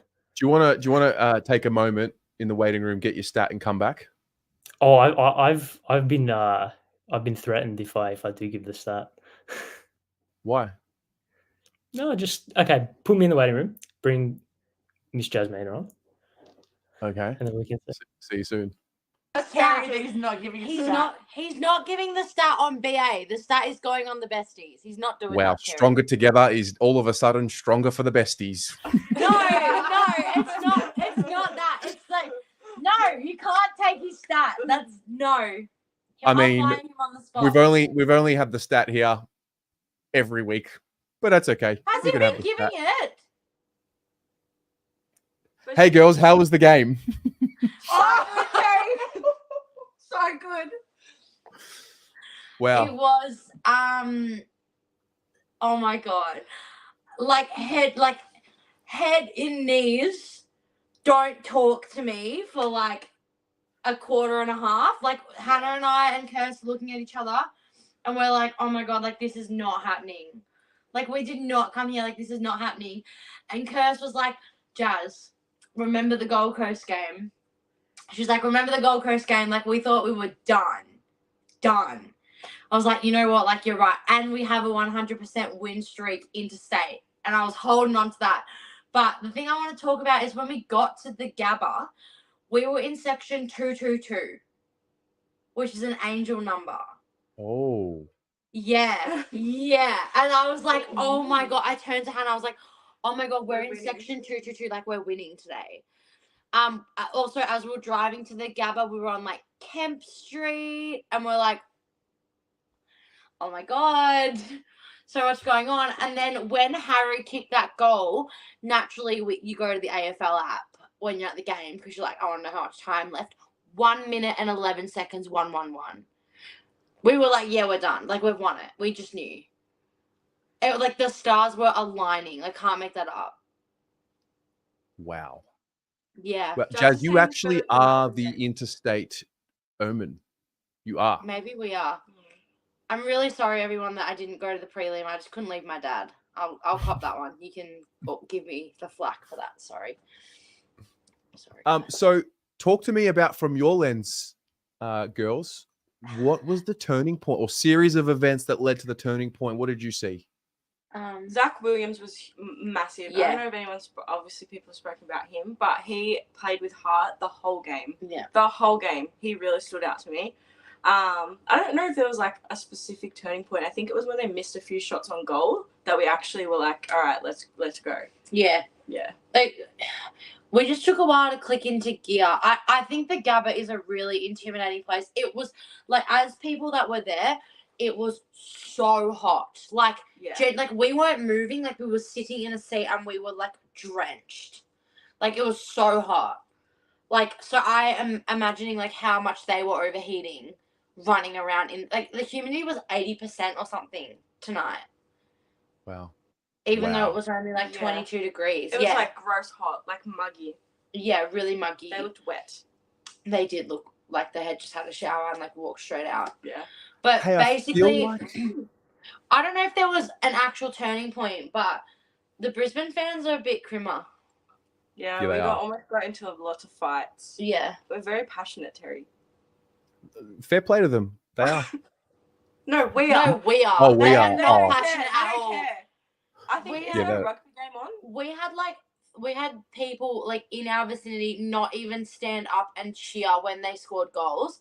We Wow. had people on their phones next to us instead of watching the game. I was literally mortified. I was like, this is so bad. And all people were doing was getting up and going to get beers. Yeah. And I was they like, don't care. I was literally like, this is really bad footy etiquette. Like, my team is going for a goal right now and you're standing in front of me. I have a few things for you. I wrote a note down of what I thought was an omen for the game, right? Okay. The fucking Brisbane banner. Did you see it? No, we were outside. We're wandering. This was the Brisbane banner, and this is when I said we're winning, even though we ended up going 46 points down. The banner said, "Do you Blues? Do you remember September 23? We do." And I said to myself, "You're living in the past. You're riding on your coattails." And I know from Nick Newman's press conference, he said, we didn't review the prelim. We moved on from it straight away. And I know that the Lions did review like their granny straight away, whatever. And I thought to myself, there's a little something in that. Can I You make don't a talk comment too on soon. that? Yeah. That's really embarrassing. Like, you lost the Yeah. grand final. That is so embarrassing. Yeah. Yep. It's like, sorry, that's No, it that's is. really embarrassing. It's really that's embarrassing. And then for them to get all those points up and then lose, there's something in that. Like, because Yep. obviously they're saying you blew the lead. Ha! Yeah, we blew the lead. Yeah, we you blew blew the lead. Yeah. Our lead was not as big as your lead. That is embarrassing. That is Correct. embarrassing. Have fun finishing outside the top 4. I said it. There you go. Also, hey, we were on the Instagram live earlier today, and we were talking were. about Lewis Young keeping Joe Danaher to 1 goal. There we go. Oh. Lalas. Lalas. How Get good. your lalas in before every game. Literally everyone get your lalas in. Even if you just get your lalas into yourself, like in your brain, and you just kind of go, okay, this is what I want to happen. Just get your lalas in, because you never know. You never know. If you had to give like 3, 2, and 1, and I'm putting you on the spot, but like, how do you look at that? Or is that also exclusive to the Besties podcast this week?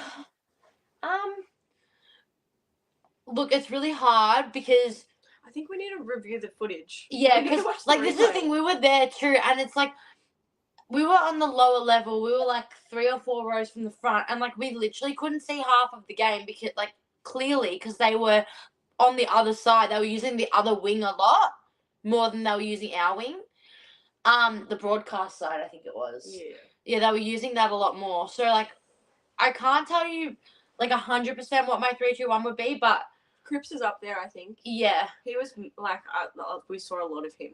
But as Heaps. always, I thought Cunningham was great. Cunningham was really good. He had a really good passage of play. Like Yeah. just in general, yeah. like a good, I reckon that good 15 minutes where he was just everywhere and like it flipped. Like Adam it just Sard in the first like half. Adam Sard when we were losing. Yeah. So great. He missed that mark. That kind of hurt me a little bit, but that's okay. And I want to say, Charlie Curnow, I know we all talk about him all the time, but he is so important to our energy as a club. He is so important to our like spiritual energy as a club.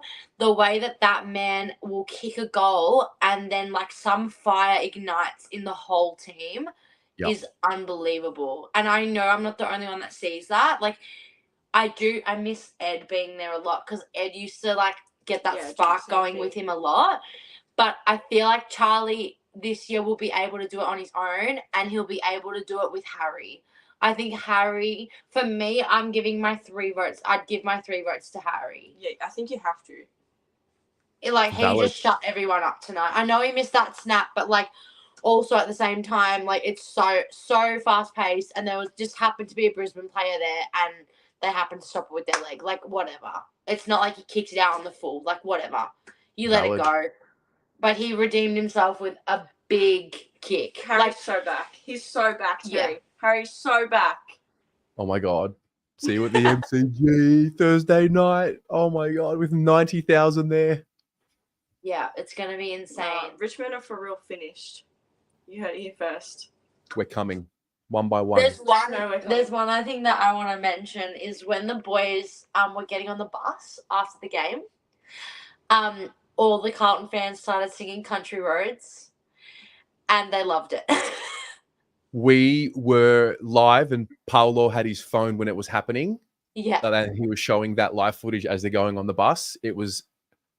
This is arguably the best fan cams away apart from the finals wins that we've ever done. No doubt. Vibes have been elite. Oh, mate. Yeah. Usually by now I'm exhausted. I'm like, all right, guys, let's wrap it up. Mate, I've got another 2 hours in me if I want to. It was, I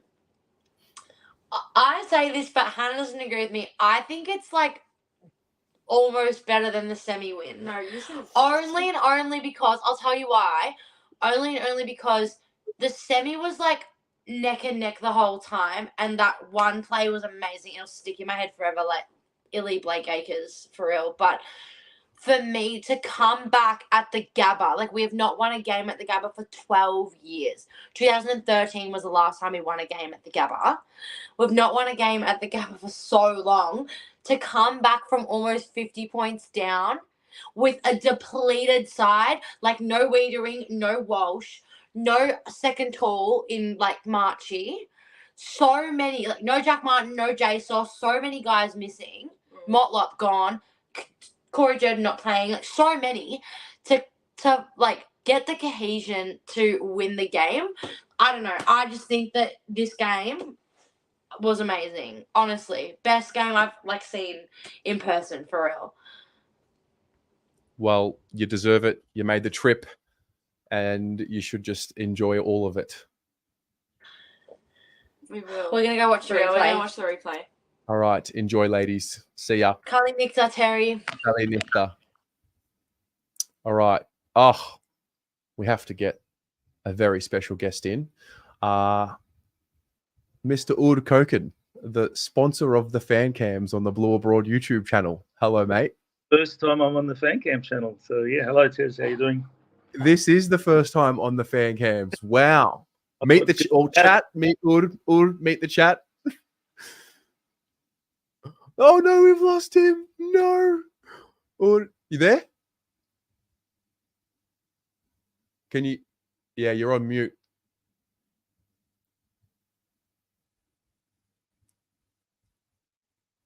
Ood, can you hear us?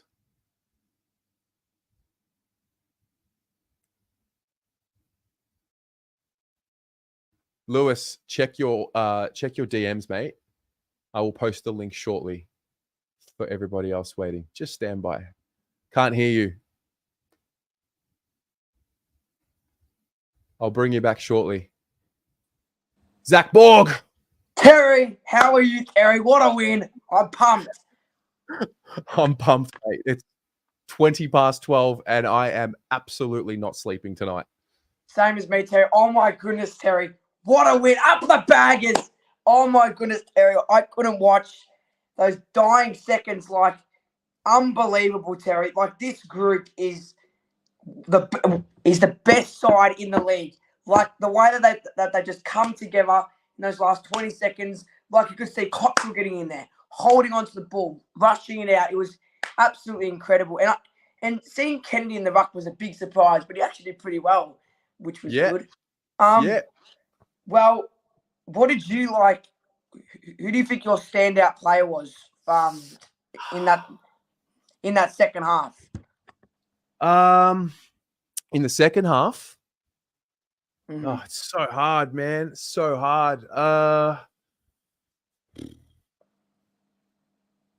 It's so hard, man, to pick because I thought Hewitt was exceptional. I thought McGovern was exceptional. 100%. Obviously, Charlie and Harry both had their moments. Zach Williams too.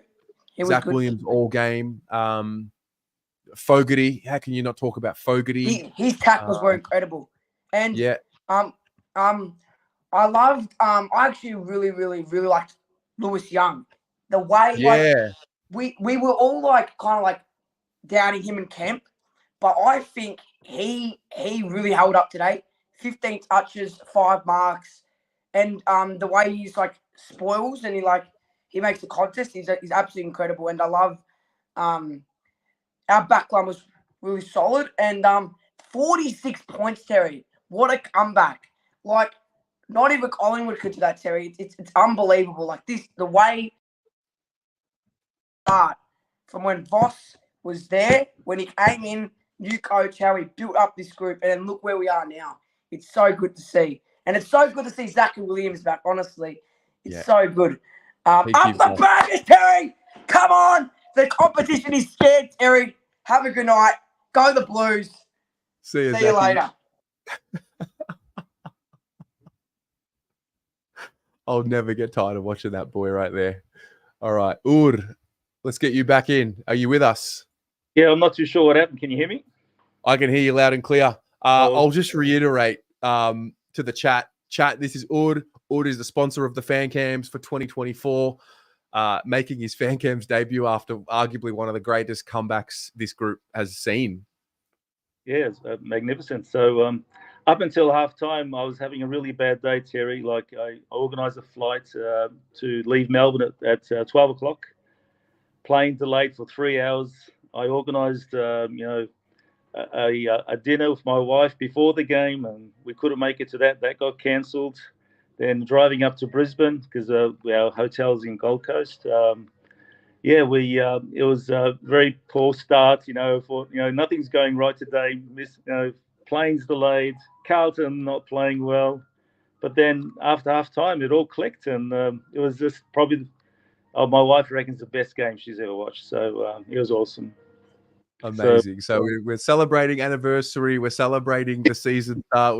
Me and the wife at the footy. It's perfect. It all worked out perfectly. Yeah. So it was a great event. Really good atmosphere. I was amongst a lot of the Carlton supporters. So yeah, it was a good place to be at the time. Yeah, we really made a lot of noise. The Carlton supporters. It was just especially when Harry kicked that goal. My God, I thought my ears were going to explode. It was crazy. My wife was going off saying it was more than 90 decibels, like it's a warning. When Harry kicked that goal. It was really loud. So yeah, we had a really good time. And we haven't eaten, so we're trying to get some room service. So try to make it up for the missus. Get some food finally. Well, think we're going to need to. I think we're going to need to get into more games because that's a great omen right there. Yeah. So yeah, that's it for me, Terry. Yeah, I think they're a really good. Play after halftime. I don't know what happened. They really fired up, and it was one of the best quarters I've ever seen. That third quarter was just amazing. And actually, I was telling my wife, I said, "Wife, remember in the preliminary final, we were ahead by 6 or 7 goals, and I said maybe we can switch this over." And I remember telling her at halftime, and it happened. Like it was just incredible. It was just a great place to be.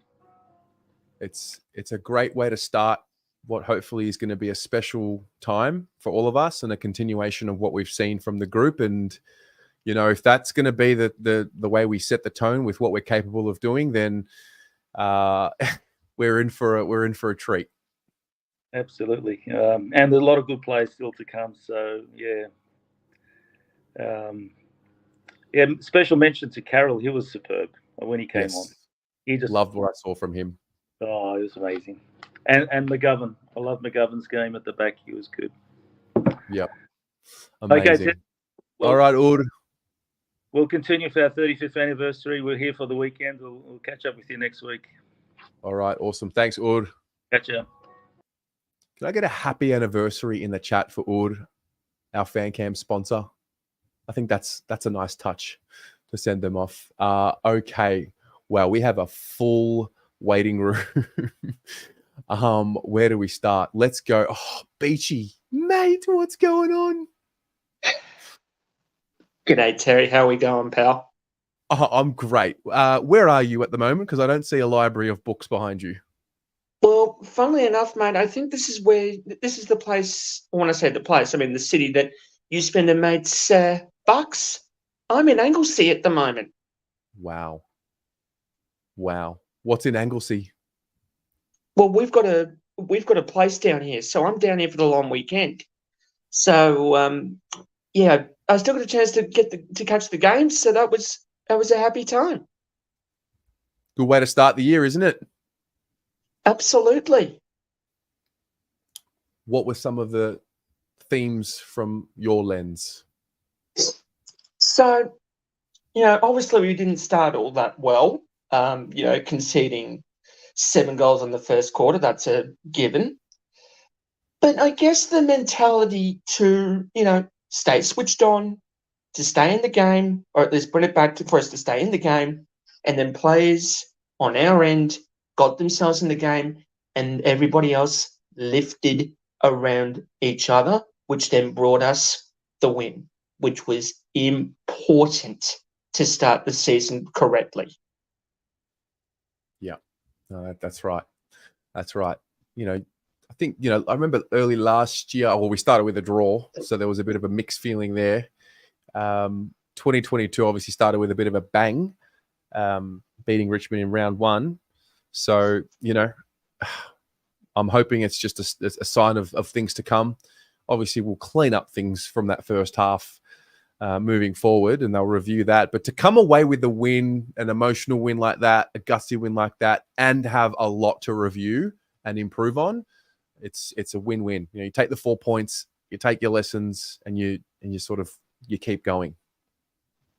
Yeah, absolutely. Look, everyone's mentioned specific players, but I'm going to give my shout out to Cottrell. He was the one that kept running all day again. He's been in fantastic form since the end of last season, and he just continues to grow, and this is great for me to see. No, it's a good point.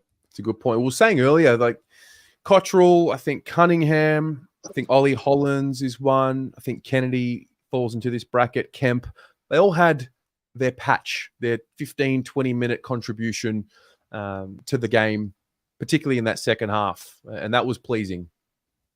Yes. And when, of course, I don't want to go on the past too much here, but when David Parkham was our coach, he used to say, when it was your time to go, you go. You don't step back. You step forward. You help your team forward to get the 4 points. And that's exactly what happened. Mm-hmm. It's a good point. Are you going to be at the MCG next week? You bet your ass I am. Well, I'll see you there, Beachy. Too good, Terry. All good, mate. Good night, mate. Amazing. So those of you on YouTube, you will see a comment pinned to the top. It says, get your pins. Get your pins. $17. They may be going up to $18 by the end of the year. So get your pins, get them on your scarf, get them before next week. I need to get back into focus. Your pins are there. Let's move on. Aiden. Debut. Let's go, baby. What's going on? I can't believe it, honestly. Far out. 47 down, half time, I believe. Come out of nowhere. Did the job done. A few plays stepped up, which was pretty good to see. And no Wiedering, no Walsh. Put Harry half back. I don't know. I can't believe it, honestly. I can't believe It's actually one of the better wins we've ever seen this group. That's the... oh, sorry. You go. No, go for it. That's the second biggest win in our history. I mean, second biggest comeback, sorry. Yeah. Our club's history. Wow. Yeah. So it was the Essendon game in 2007, and then it was today. So, yeah, unreal effort from the boys. So, yeah, I called my uncle. He answered. I called my dad 6 times. He didn't answer. I don't know where he's at. So, yeah, pretty good. And obviously bring on next week. But, yeah, that game just showed 2023 in a whole. So it was pretty good to see. Very happy. Man. Yeah. So what do you think of it? Who do you reckon stood out for you? Player of the game. I probably will give player of the game to Harry. Yeah. In the end. So I'll give him that. But I mean, love Hewitt's game. I love McGovern's game. I thought Cripps had a really strong, consistent game. Yeah. Got to give Boyd some love, but I think Fogarty was the one I'll be giving the doing a bit to because he was instrumental when we were not going so well. So that's how I saw it. Good. Yeah, I reckon Fantasia had a pretty good game. I don't think anyone's talking enough about him. He did a fair good stuff around the game, around the ground, I think. But yeah, Fogarty, he's a Michael Voss type player. I can't see him getting out of our team anytime soon. Yeah. Pretty good. Fair. Well, mate, thanks for joining the fan cams. All good. See you next week. Go Blues. Go Blues. Josh Bloody. What a silly team. What a silly team, mate. What are they doing? Silly it's got to be sport, dramatic. silly team. Ridiculous. So ridiculous. Just like namaste, you know, like calm down, watching by myself, going crazy, roommates upstairs, like hearing me just collapse super loud, jumping around. Oh, what a silly sport. Yeah, it really was. It seriously was. What about that fourth quarter? Did you have the same confidence that I did once we hit the lead? Well, I want to talk about the first quarter first because I think let's do it. I just thought it was so bizarre because all of us were going into the game, you know, with the obvious outs of Wieders, Walsh, but mostly looking at that back line saying Kempy, Young, 2 bad preseason games, going to get absolutely done in by Hipwood and Danaher. And we were shit, obviously, but it had nothing to do with them. It was everyone else not doing their job, not doing the thing that we should have been good at, which is, you know, okay, Walsh isn't there, but our contested footy should have been great. We should have had pace on the ball. That's why we played a small team. That's why we had about 20 halfbacks in the team to run and kick and pierce through the lines. And we were just found out everywhere, and we were so slow. And until like 5 minutes to go in that second quarter, obviously, I'm stating the obvious, but it just switched. Someone said, like, just go, just you know, we're 8 goals down, just bloody play. And then, you know, 5 minutes we kicked 2 goals, and then we kicked 6 goals in a row. And it's like, that was why we played this team. Like, I don't understand what we were doing. Why did it take so long to be like, oh, we're, you know, 5 foot nothing, just run with the ball. That's what we've got. it was crazy to me. But yeah, that fourth quarter, I wasn't not confident. I wasn't confident. Didn't think we would win. I thought, I think halfway through, I thought honourable loss. We're back to that, but this actually is an honourable loss for a good team. Yeah, fantastic. I don't know. It's just ridiculous. Love it. Ridiculous. Well, just goes to show you can't draw conclusions until the result has happened. You just can't. Absolutely. We learnt Absolutely. last year. I thought we learnt last year we can't draw conclusions on things until the very end. And tonight, this game was definitely a reminder of that. And going to get some challenges coming our way. No question about that. So, riding high and a good start. I think I didn't write us off per se in that second quarter, because I always go into it thinking if one team can score that much in one half, the other team can do the same, even though, obviously they can go a bit more defensive and whatnot. But, yeah. Lots of goals can be scored really quickly, evidenced by the game, by moving the ball really fast, just doing whatever. So we should never be that far behind, but whatever. We won. Let's take the 4 points and get on the plane. Indeed. Well, mate, enjoy that. Have a good sleep. Shabbat shalom. Speak to you soon. See you Thursday. Antonina. Hey, how are you? Great. How are you? Yeah, I should be going to bed, so I'm just fixing up my I know, but it's yeah. 12:30. I'm good. No, I thought I'd say a quick hello. No, I'm good. I'm back down now. So it was We've literally ridden that whole wave. oh my God. I said buckle up. I thought, can you just maybe give me a few weeks in before we do this? But it was, look, that start was not great. And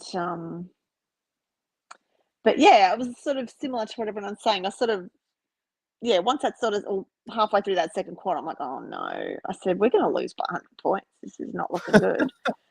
and then they started, it looked better. You could sort of say, okay, I can see what you're trying to do.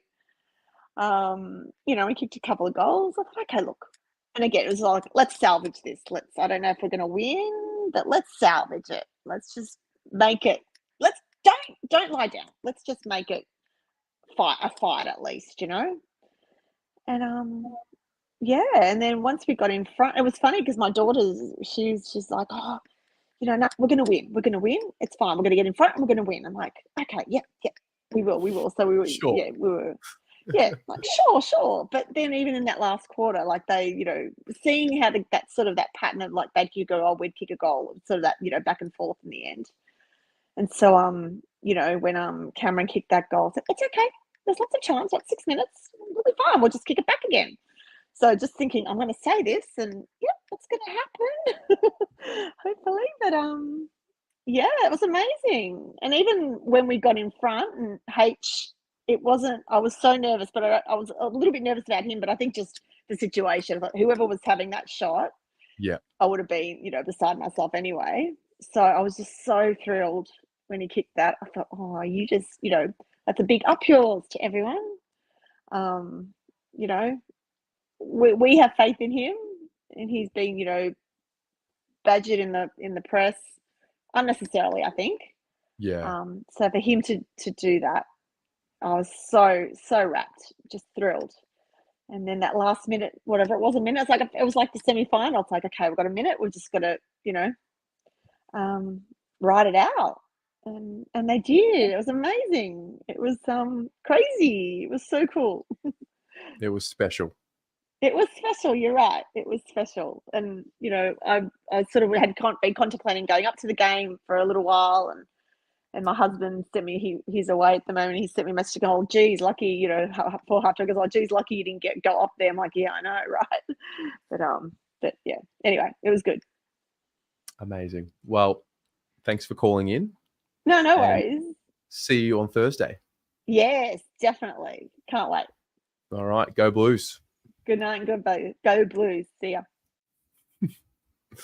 Tyler, Hey, Terry. Let me know, mate. Let me know. You're the fucking blue, mate. Seriously, like, fuck, what a good game. That was great. What a game. That was amazing.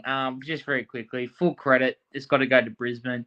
Great team. They had a great. It was just a great game in general. Really, it was a nail biter. It had its moments where it was a bit argy-bargy, but still, full credit to the boys. That was incredible.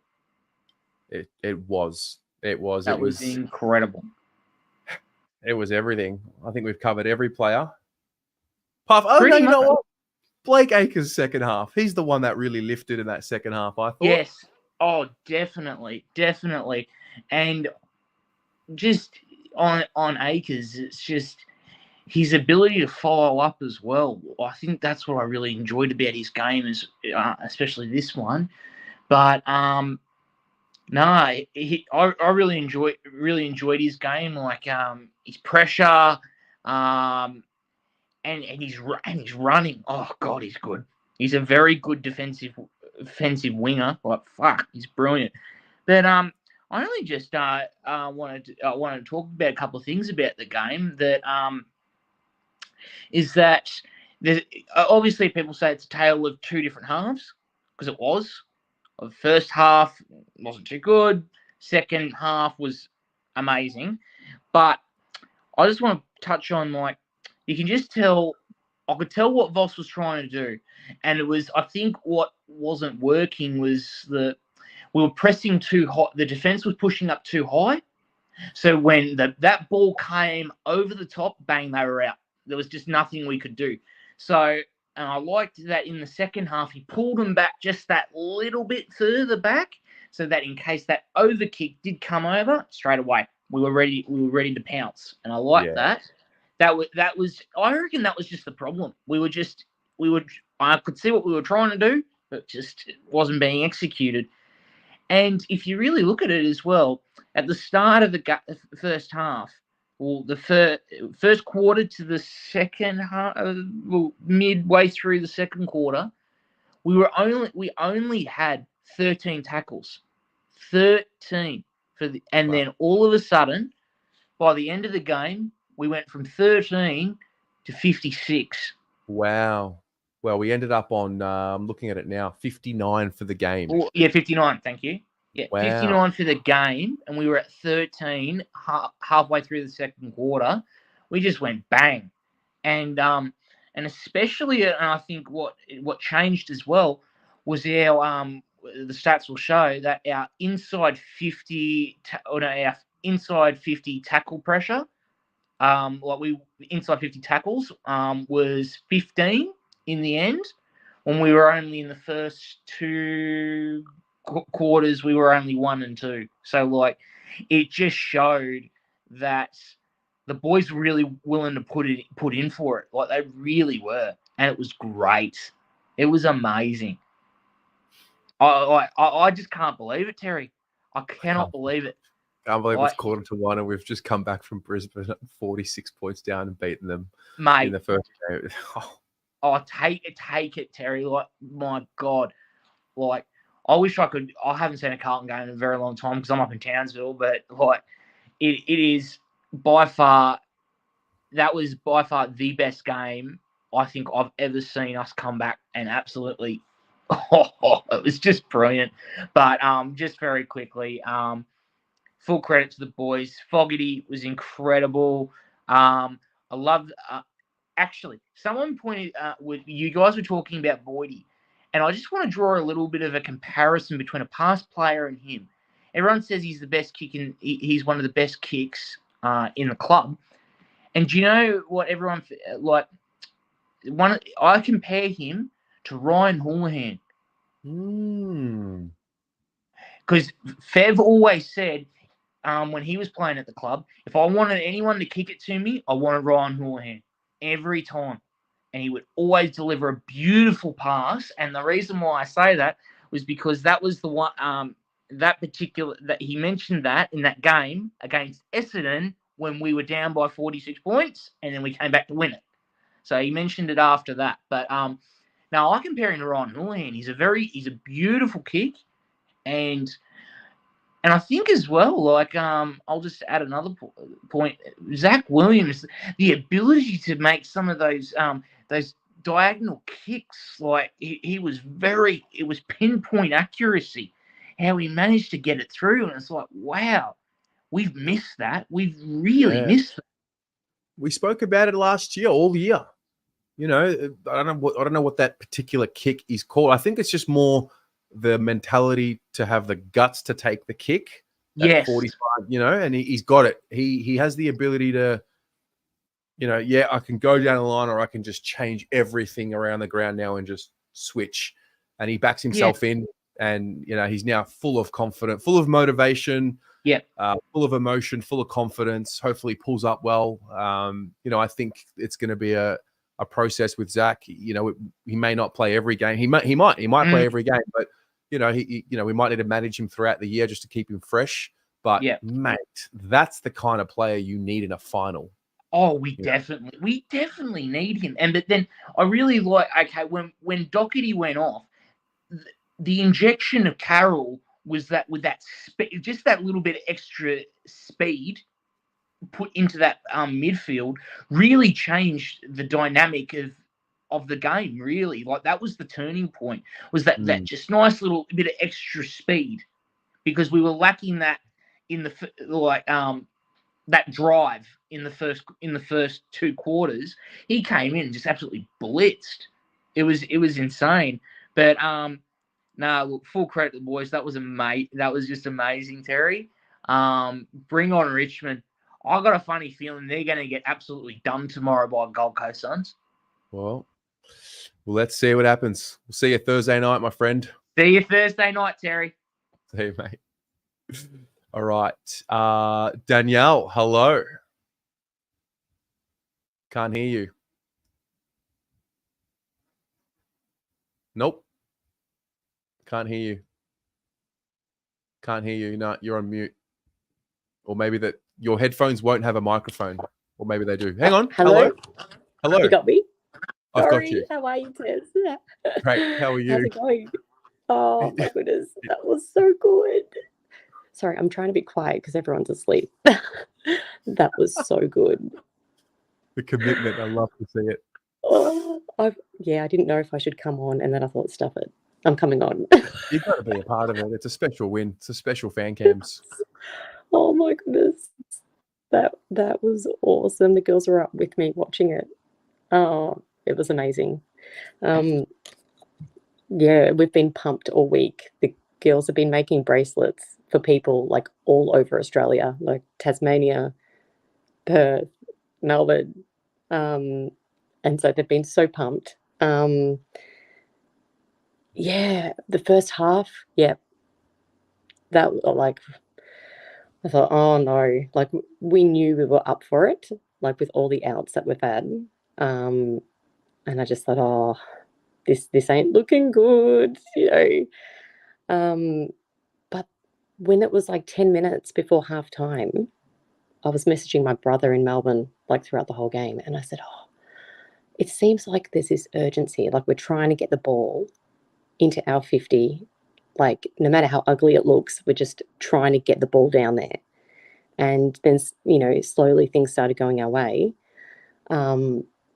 Half time we turned the TV off and we were having like a prayer time with the girls, and we put the TV on and we were like a goal behind. I was like, what has happened? That was just so cool. And then 3 minutes before the siren, I actually texted my brother and I said, I don't know how we're going to get a goal. Like they're flooding our area. How are we going to get a goal? And then I said, could you imagine if Harry marks the ball like on the siren, and then a minute later he marks it? And we were just like, you can do this, you can do this. And when he got that goal, oh, like we were so proud. We just, like, good on him. Like the pressure that he was under when he had to kick that. And I was just like, stick it up them, Harry. Like, good on you. It's the power of belief. Oh, and seeing Zach seeing Zach Williams tonight, like he was so emotional, and that was so good. That was so good for him, for the whole team. Yeah, I don't know. What a win! What a win! It's amazing. It's amazing. Well, I've got my little bracelet on, as you can see. I've got the Carlton one happening. Yeah, there you go. Those in the chat, where do we find the bracelets? Where do we go? Oh, Sisterly Creations. Sisterly Creations. The girls are .com, making Facebook page. It's a Facebook page. Sisterly Facebook page. Creation Facebook page. Yes. And we are actually coming next week. We've got tickets to Melbourne and we've got tickets to the game. So we'll be there. We'll be there next week. So we're wrapped. We're wrapped. Sisterly Creations. Yeah. Hang on, I'm just trying to get the page up. So you'll be there next week? We're there next making week. the trip? We're making the trip. We're making it Wednesday night. We've got the flight. I think the girls have a little gift for you too. So for me? I'll chat to you later, but we'll either post it or meet up. All right. Well, I've got the link in the chat for those. Oh, hang on. My camera's fucking dying. Can you still hear me? You're frozen. I can still hear you. Yeah. Hang on. My camera's like overheating. In the chat, it's gonna load in a sec. In the chat, there is a link to find the bracelets. So if you want a bracelet, hit there. I don't know if you can see that, but I might be back. I'm back. You're back. I've got a 10-year-old and a 9-year-old who love making, and it was way before Taylor Swift, by the way, that they started making these. That's true. That's true. Very good. All right. Well, thanks for coming on, and speak to you soon. Love it, Tez. Thank you. Bye. Bye. All right. We're going to get Ari back in. Hey, mate, you got something to tell us? Yes. Come on here and knock you the stat. What is this, mate? What do we think's going on here? Last year, the stat got us into a prelim, and we're just going to stop doing the stat on the fan cams? Is that the way it's going to work? I'll bring a guest. Bless. Name? Coco. Very reasonable. Don't know who's more of a dog. No guest. No. Maybe the dog can give us the stat. Hey, if you want to quit giving us the stat, you got to let us know. Give us 2 weeks' notice so we can find the replacement. I don't know what you think this is, mate. Firstly, replacement. Less replacement. You can't. Come on. No, I agree. We can't. But also, Sam Walsh could also not be replaced until Jack Carroll came along. So just understand everyone can be replaced, mate. Yeah, well, you don't compare me to Sam Walsh. Come on. My back's in perfect nick. So do we want the stat? Yeah, we want the stat. Do I have to whisper it just in case you hear it? No. We're going to give the stat and you're going to do it again for the besties as well. Okay. The last time a team kicked 7 first quarter goals in a game between Carlton versus Brisbane and then kicked exactly 2 goals in the second quarter was 1995. Wow. Okay. Do you have to make another stat for the besties now, or is that going to be the same stat? No. That's the stat? Yeah, that's the stat. Because I had one ready to go the last time. Well, I've just got to be prepared. Actually, Zach had the stat, and I was going to launch it when he came on, but I had a feeling you might, show your loyalty. But and so kudos to you for doing that. But the last time a team beat Brisbane at the Gabba was Melbourne in 2021, and they won the premiership that year. There you go. So there you go. Stars are aligning. The stars are aligning. Don't worry. Sorry? I was going to say, don't worry, because Jazzy's not watching right now. Also, that's exactly the point that I made. Yeah, and also, she can call me and we can have a conversation about the stat if she wants to. Guys, don't fight over me, please. If I could clone myself, I would, but I can't. So, it's Very just good. a shame. I was going to say one more thing. Yeah. I forgot. You One forgot? point. Hey, that's a Yeah. good one. How about this? Why don't you give the besties the 1987 stat? I'm going to try to find one right now. No. Give them the stat. I really feel like the 95 stat has been a staple of your fan cams. And I feel like Has the it? chat were doing, yeah, I feel like every time you came on last year, particularly in that second half, you were giving us the stat. And so when you first came on the fan cams tonight, the chat was like, yo, where's the stat? Well, So look, I've never had hey, people you got- fight over. I've never had people you fight got- over me before, so I don't know how to all, exactly take this. all I'm going to say is there's now a spotlight on you and where you're going to go with the stat. And in front of thousands of people, you're going to have to make a decision under pressure. So good luck Do with I have that. my to? friend. Do I have to like up my prices? Is that what's going on here? I believe you can give the stat on fan cams and to the besties. That's my belief.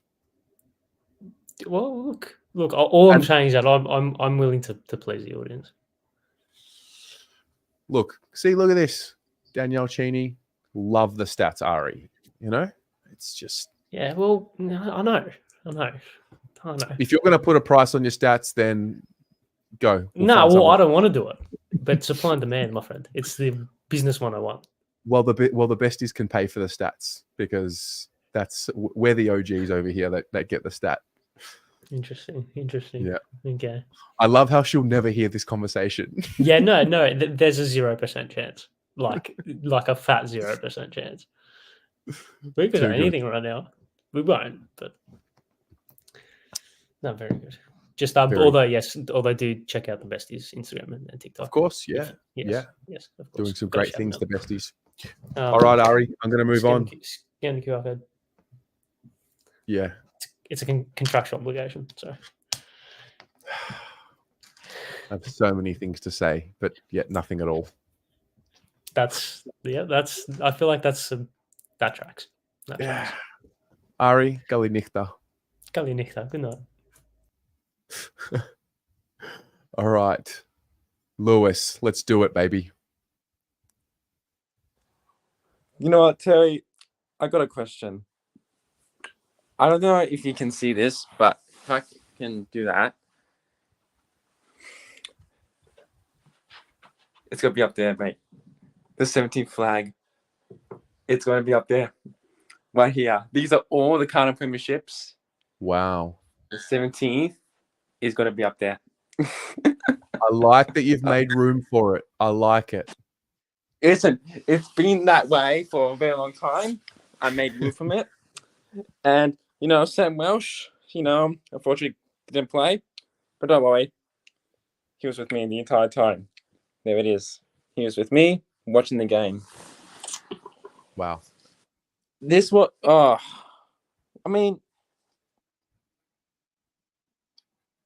Revenge.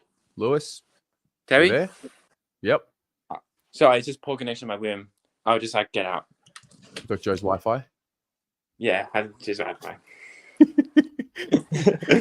Can I just say this right now? Revenge is so sweet. Yeah.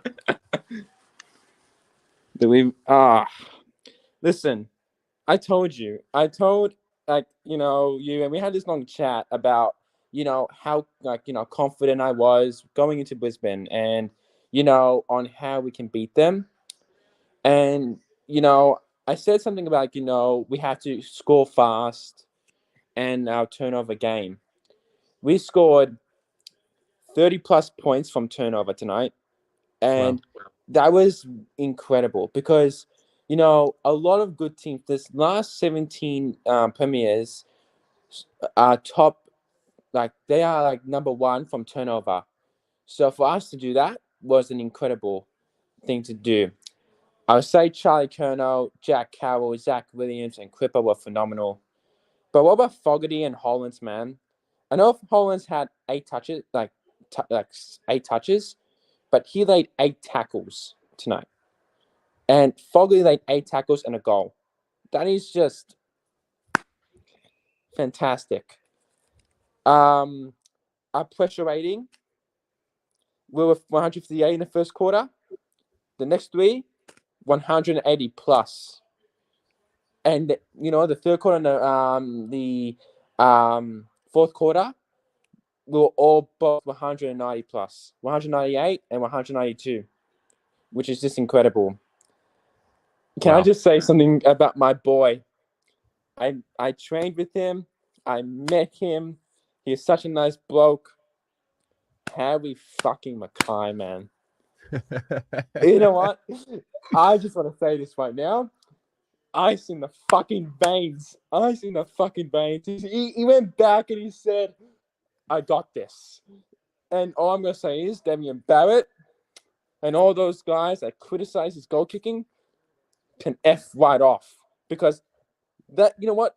I'm getting sick and tired of the media shifting their opinions. Like David King of League Montagna said, Carlton, oh no, they have defensive troubles. They move, the way they move the ball is terrible. They're not looking good. They're looking outside top 4 chance. And now look what they've got to say now, top 4. Stick to what your gut says about your team. All right, Carlton are not going to be a top 4. I did say this. It kind of beat in Brisbane tonight, which they did. I will expect top 2. Carlton are now, to me, a top 2 team. With the way we moved the ball, the way we played the game was just phenomenal. And I have to say this right now, Tez, I never felt more confident in this group than I am right now. From coming from 46 points down and marking our second biggest comeback since the drug users, it's just phenomenal. I can't wait for this season to unfold. Next week against Richmond, pack out the MCG, get 2-0. We get Whittering and Sam Welsh back. Mate, this can be our year. Just believe in it. Believe it's coming home. It's coming home. And you know what? I'm so proud of this group, man. Honestly. Oh my God, man. And you know what? I don't want to go. I don't want to go overseas. Why would I want to go overseas? Get out of here, mate. You're going. I don't want to go. No, I don't want to go overseas.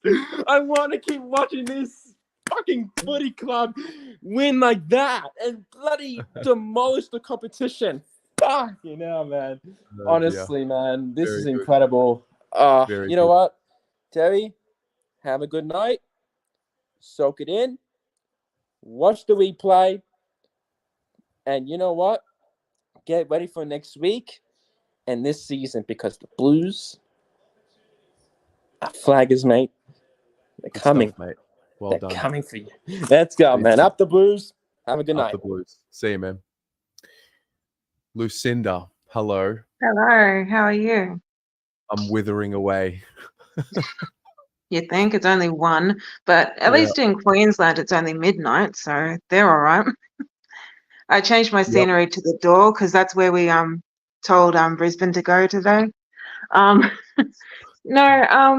as I said last week, it's like I was always confident that they could, but I wasn't going to apply pressure. Like it was the permission to do the best you can and improve stuff, but just with the longevity of the 11 years, like you expect a win, you wish for a win, but you allow a sort of get close, see how you go. But I don't know, today was different. I'm like, no, they're going to win no matter what. And then, okay, it was, the unenjoyable first quarter, I've called it, of like 6-1 or 7-2 to 1 or whatever it was.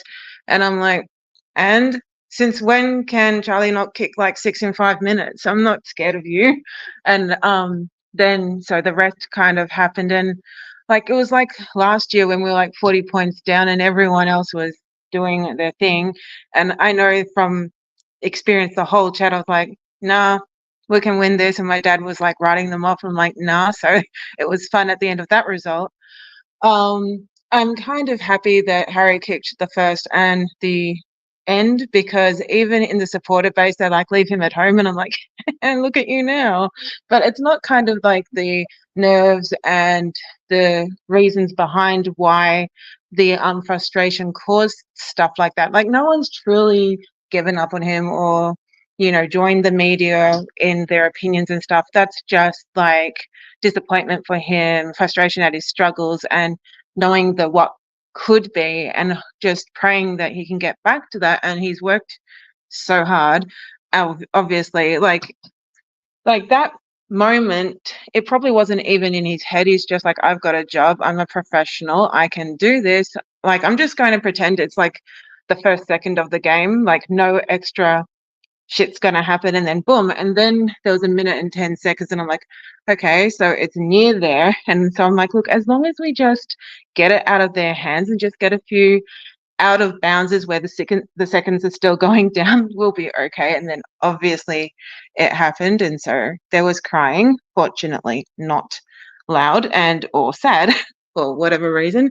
But yeah, so then you know, Dad came, like, sort of whilst the TV fanfare was still on, and so had our little moment, and then pretty much watched absolutely everything until I was obviously spying on here. And I don't know how the link went invisible for me, but I didn't mind because I don't think I'm going to sleep much anyway. So I was happy to be on the sort of graveyard appearance shift. So I was happy with that. And I like even numbers, so the second hour works for me. But no, so I went on the waiting list for reserve seats, or, well, Captain's Club ideally, probably 2nd of October. Now, we were like, okay, so when they said the waiting list started in September, was that September 1st or the end? So Wait, waiting list for what, sorry? there was a waiting list for any kind of reserve seat membership, whether it was home or add-on away in Victoria, I imagine, and like every sort of other thing. And when we checked up on it, it was like 4,000, and we must have been pretty, you know, quick, because I got the call last week, and, you know, obviously I got the home and away, and Dad's got the home. And so basically the difference between a typical reserve seat and the Captain's Club is... Let's circle back to the game. Yeah. Let's circle back to the This is game. good, Let's because stay that on means the I'll be out there. Because, like, I actually haven't physically been able to go to the ground for I don't know how long. So we were trying to get back into it, and then the pandemic happened. So it's already 4 years, which is where I was going on with that.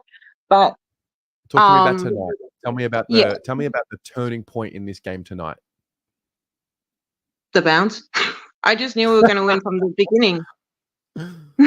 I wasn't scared by them basically doing what we did to them with a couple of goals and like extra, and okay, so the rest happened. But I was just like, well, they're the underdogs anyway. They're not gonna freak out. They've got a lot of, you know, season 23 to draw on, and like everyone's counted as a loss before they even catch the plane, so they've got nothing to lose. And What about then what then about basically Yeah, go ahead. yeah. I'm sorry, my dad's coming out. No, that's all right. Before yeah. I let you go, I wanted to ask you who you were giving your player of the game to. You'd have to do Harry, really. Yeah, give him But there was flowers. a lot of honorable mentions. Yep. Like yeah, so sorry Nice. about that. But no, basically, I don't know, the confidence at game day and just after it was a reality just totally changed everything. And like I said, like, I was looking at the second half of 23 in my mental mind, and I'm like, okay, so they can come from 40 down and turn that around. This is not, you know, that much different. But that wasn't even on my mind. It was only when I saw the margin after that it really was kind of like a level playing field and an equivalent experience. But I just don't know. Like, I never give up on them anyway, unlikely or not. So That's I good to hear. just, yeah, I That's just special. thought, you know what? If they're going to do it, they're going to do it. And then it wasn't until like the last 30 seconds that I was nervous. And then the 10 seconds, I was like, just hurry up. Because you never know. We were so close to their sticks. And like, you know, you're like one split second from heartbreak anyway. And then it Yeah. was a reality. And so I was happy that they got it done. Last week, I was like, I wish. Then today I was like, it's going to. And there was no negativity. Like, I came on the watch along in the second quarter because I knew how everyone was going to be, and I'm like, no, I'm just going to, like, I'll be my positive help later. I don't need that at this point. And then it turned around, and then it kept on going, and then it was, business as usual. So I liked it. And here we are. End of game, 1 a.m. Yeah. Beating the Lions. Nah, really, it was special. It was special, and really appreciate you calling in, and thank you so much for your patience as well. No, that's okay. I don't mind when I come on, as long as I get to share my thoughts. But no, like, it's more surreal I'm at just the gonna moment. move And on. yeah, Just gonna it's move just on. surreal, It's just definitely. I'm just gonna move to the next person. Sorry, there's Of a few course. people waiting, and I want to wrap it up. Yes, I All know right. you want to have some Kool-Aid without telling people. I would like to get some sleep eventually. So thanks again, Lucinda. Okay, see you later. All right. Bye. See ya. Toby. Terry! Oh, mate, how good was that tonight? Just brilliant. And, mate, We're 2.5 hours in, and it's just like the same vibe. It's so good. oh, mate, I'm just. It's so good. Chance, we're all happy tonight, mate. We're happy Carlton supporters. We beat Brisbane over there. What the heck? I don't care who, mate. We Carlton supporters who are my mates, get back your confidence, because a lot of my mates said to me during the week, Terry, oh, we won't beat Brisbane. Did I give up? No. If I believe the Blues can do it, I stay confident for the whole week. I don't care if we had players out tonight. We came back from 40-odd points down. What the heck? What are we seeing? We are believing that we can go and get the job done. We are not the back pretenders anymore of the league. We are coming, mate, and it is beautiful to be a Carlton supporter.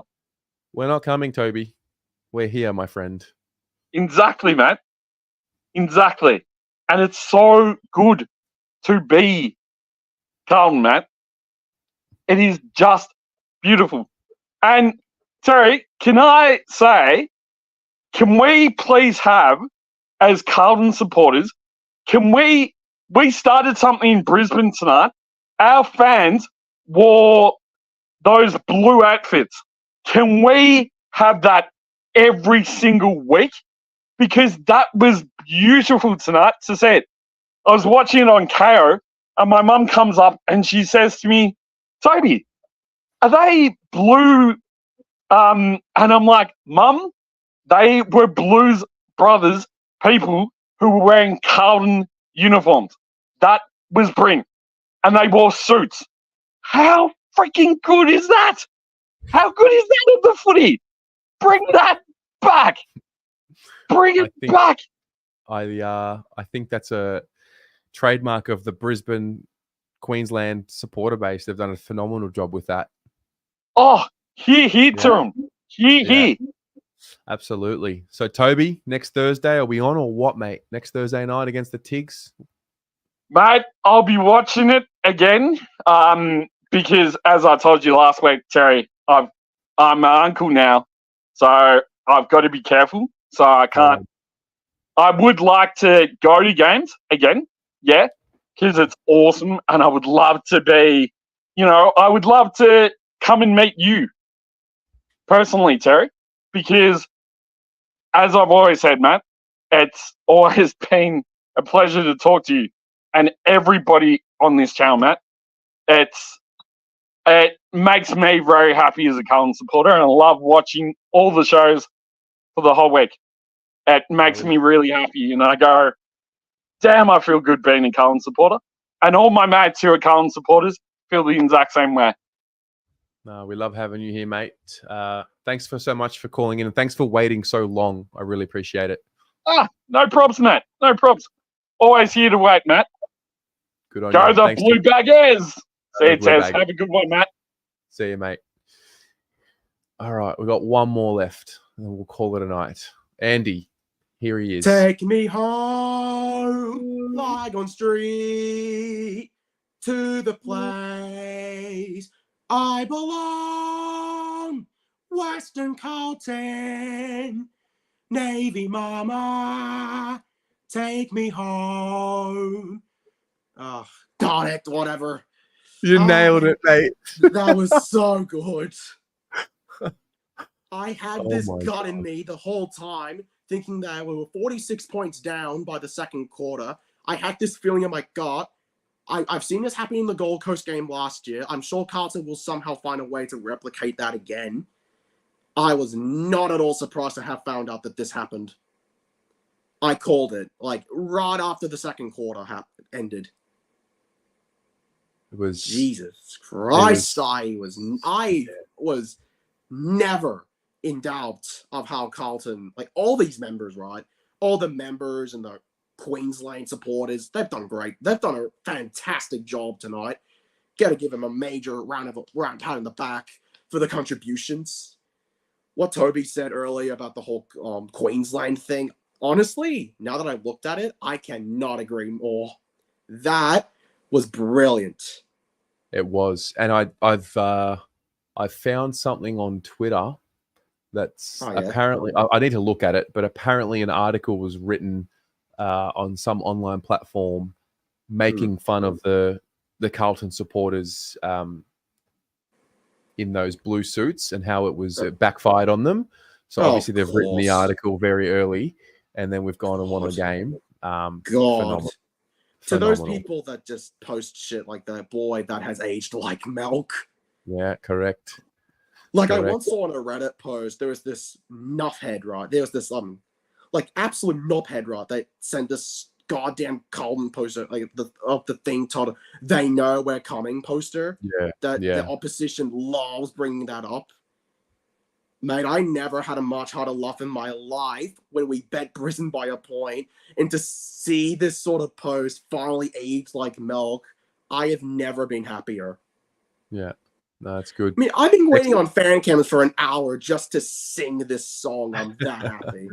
I appreciate you waiting. It was Matt, I don't think we've had that many guests since maybe the finals wins. We had quite a few guests. I think also the Melbourne semi-final, I was sure. Yeah. Or maybe the game against, I'm sure it was in Melbourne round 21, if I recall. Yeah. Yeah. Mate. I think so. Look, keep this in mind. Yeah, go on. Go for it. Yep. I was about to say, I was on a call with a friend of mine, a good mate of mine who's a Richmond supporter. Mate, we were having such a blast watching, like, the live stream from you guys and Pommy, who, by the way, did a really good job again tonight, as usual. We were, like, venting all day regarding with how the opening round fixtures and how confused we were all are. But I kind of got over that by the time the third quarter started, when we kicked, like, all these 8 goals and stuff. And, yeah, I want to shout out to whoever that guy named Joey. He's a Richmond supporter that I'm friends with, actually. His banter was funny. Like, his banter was generally really funny. I've watched a fair bit of it. Mm-hmm. I just want to give a good shout out to him and all the other members that had stuck thick and just continued to spread positivity, not the toxic one, but the more generalized positivity from across the club, even when we were like 46 points down. I never had a single doubt in my mind that we could somehow find a way to find back from it. I mean, if we did it in Heritage Bank, fuck it, we can do it in the Gabba as well. Why not? That's true. Power of belief. Andy, thank you so much for calling in. Thanks for waiting. Thanks for your patience. Thank you for singing. And mate, I'd love to do more of those one day. Yeah, good stuff. See you soon. See you soon, Terry. See you, mate.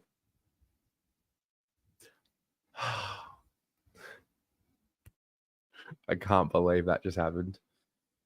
2 hours and 40 minutes on the fan cams, first up for the season. Oh my God. That's a record for the first game of the season. That might be the game of the year for all we know. That genuinely might be game of the year. We might have just seen it first up. Definitely got to watch the replay and soak that in again. a phenomenal effort. I think the theme, from what I've just heard for the last 2 hours and 40 minutes, the theme is what we've been saying, the whole show, like that just the belief, moving away from feeling jaded and traumatized from the disappointment of the last few decades, and like just moving away from it. This channel's been alive since the YouTube channel's been alive since 2019, but the content's been going since 2018. You look at what was happening there, 2 win seasons, club not stable, sacking coaches, sacking everyone every 18 months, just not being able to find a plan and sticking through it. And part of it is being able to endure when the plan doesn't go right, sticking through it as well. Obviously, you need to pick the right people, put them in the right places, and I just think we've got that. We've done that.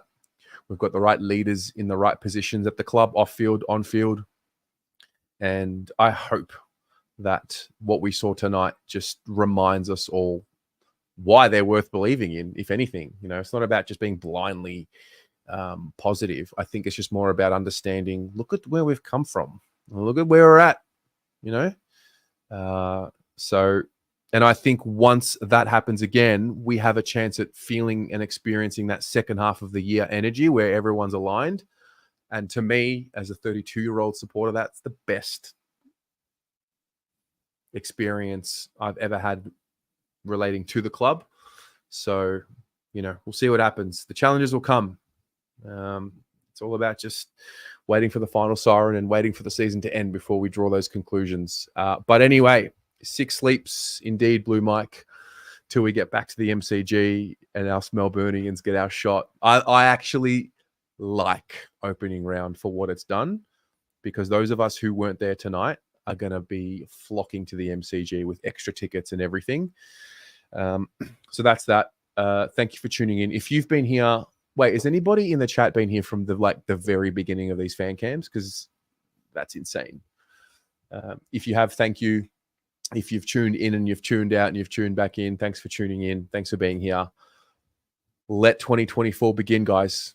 We'll see you for the review. I will get it out at some point tomorrow morning. And, mate, ratings will be fun. All the content will be fun. The Blues are back. We're back. And let's get it. Have a good one. Good night. Go Blues.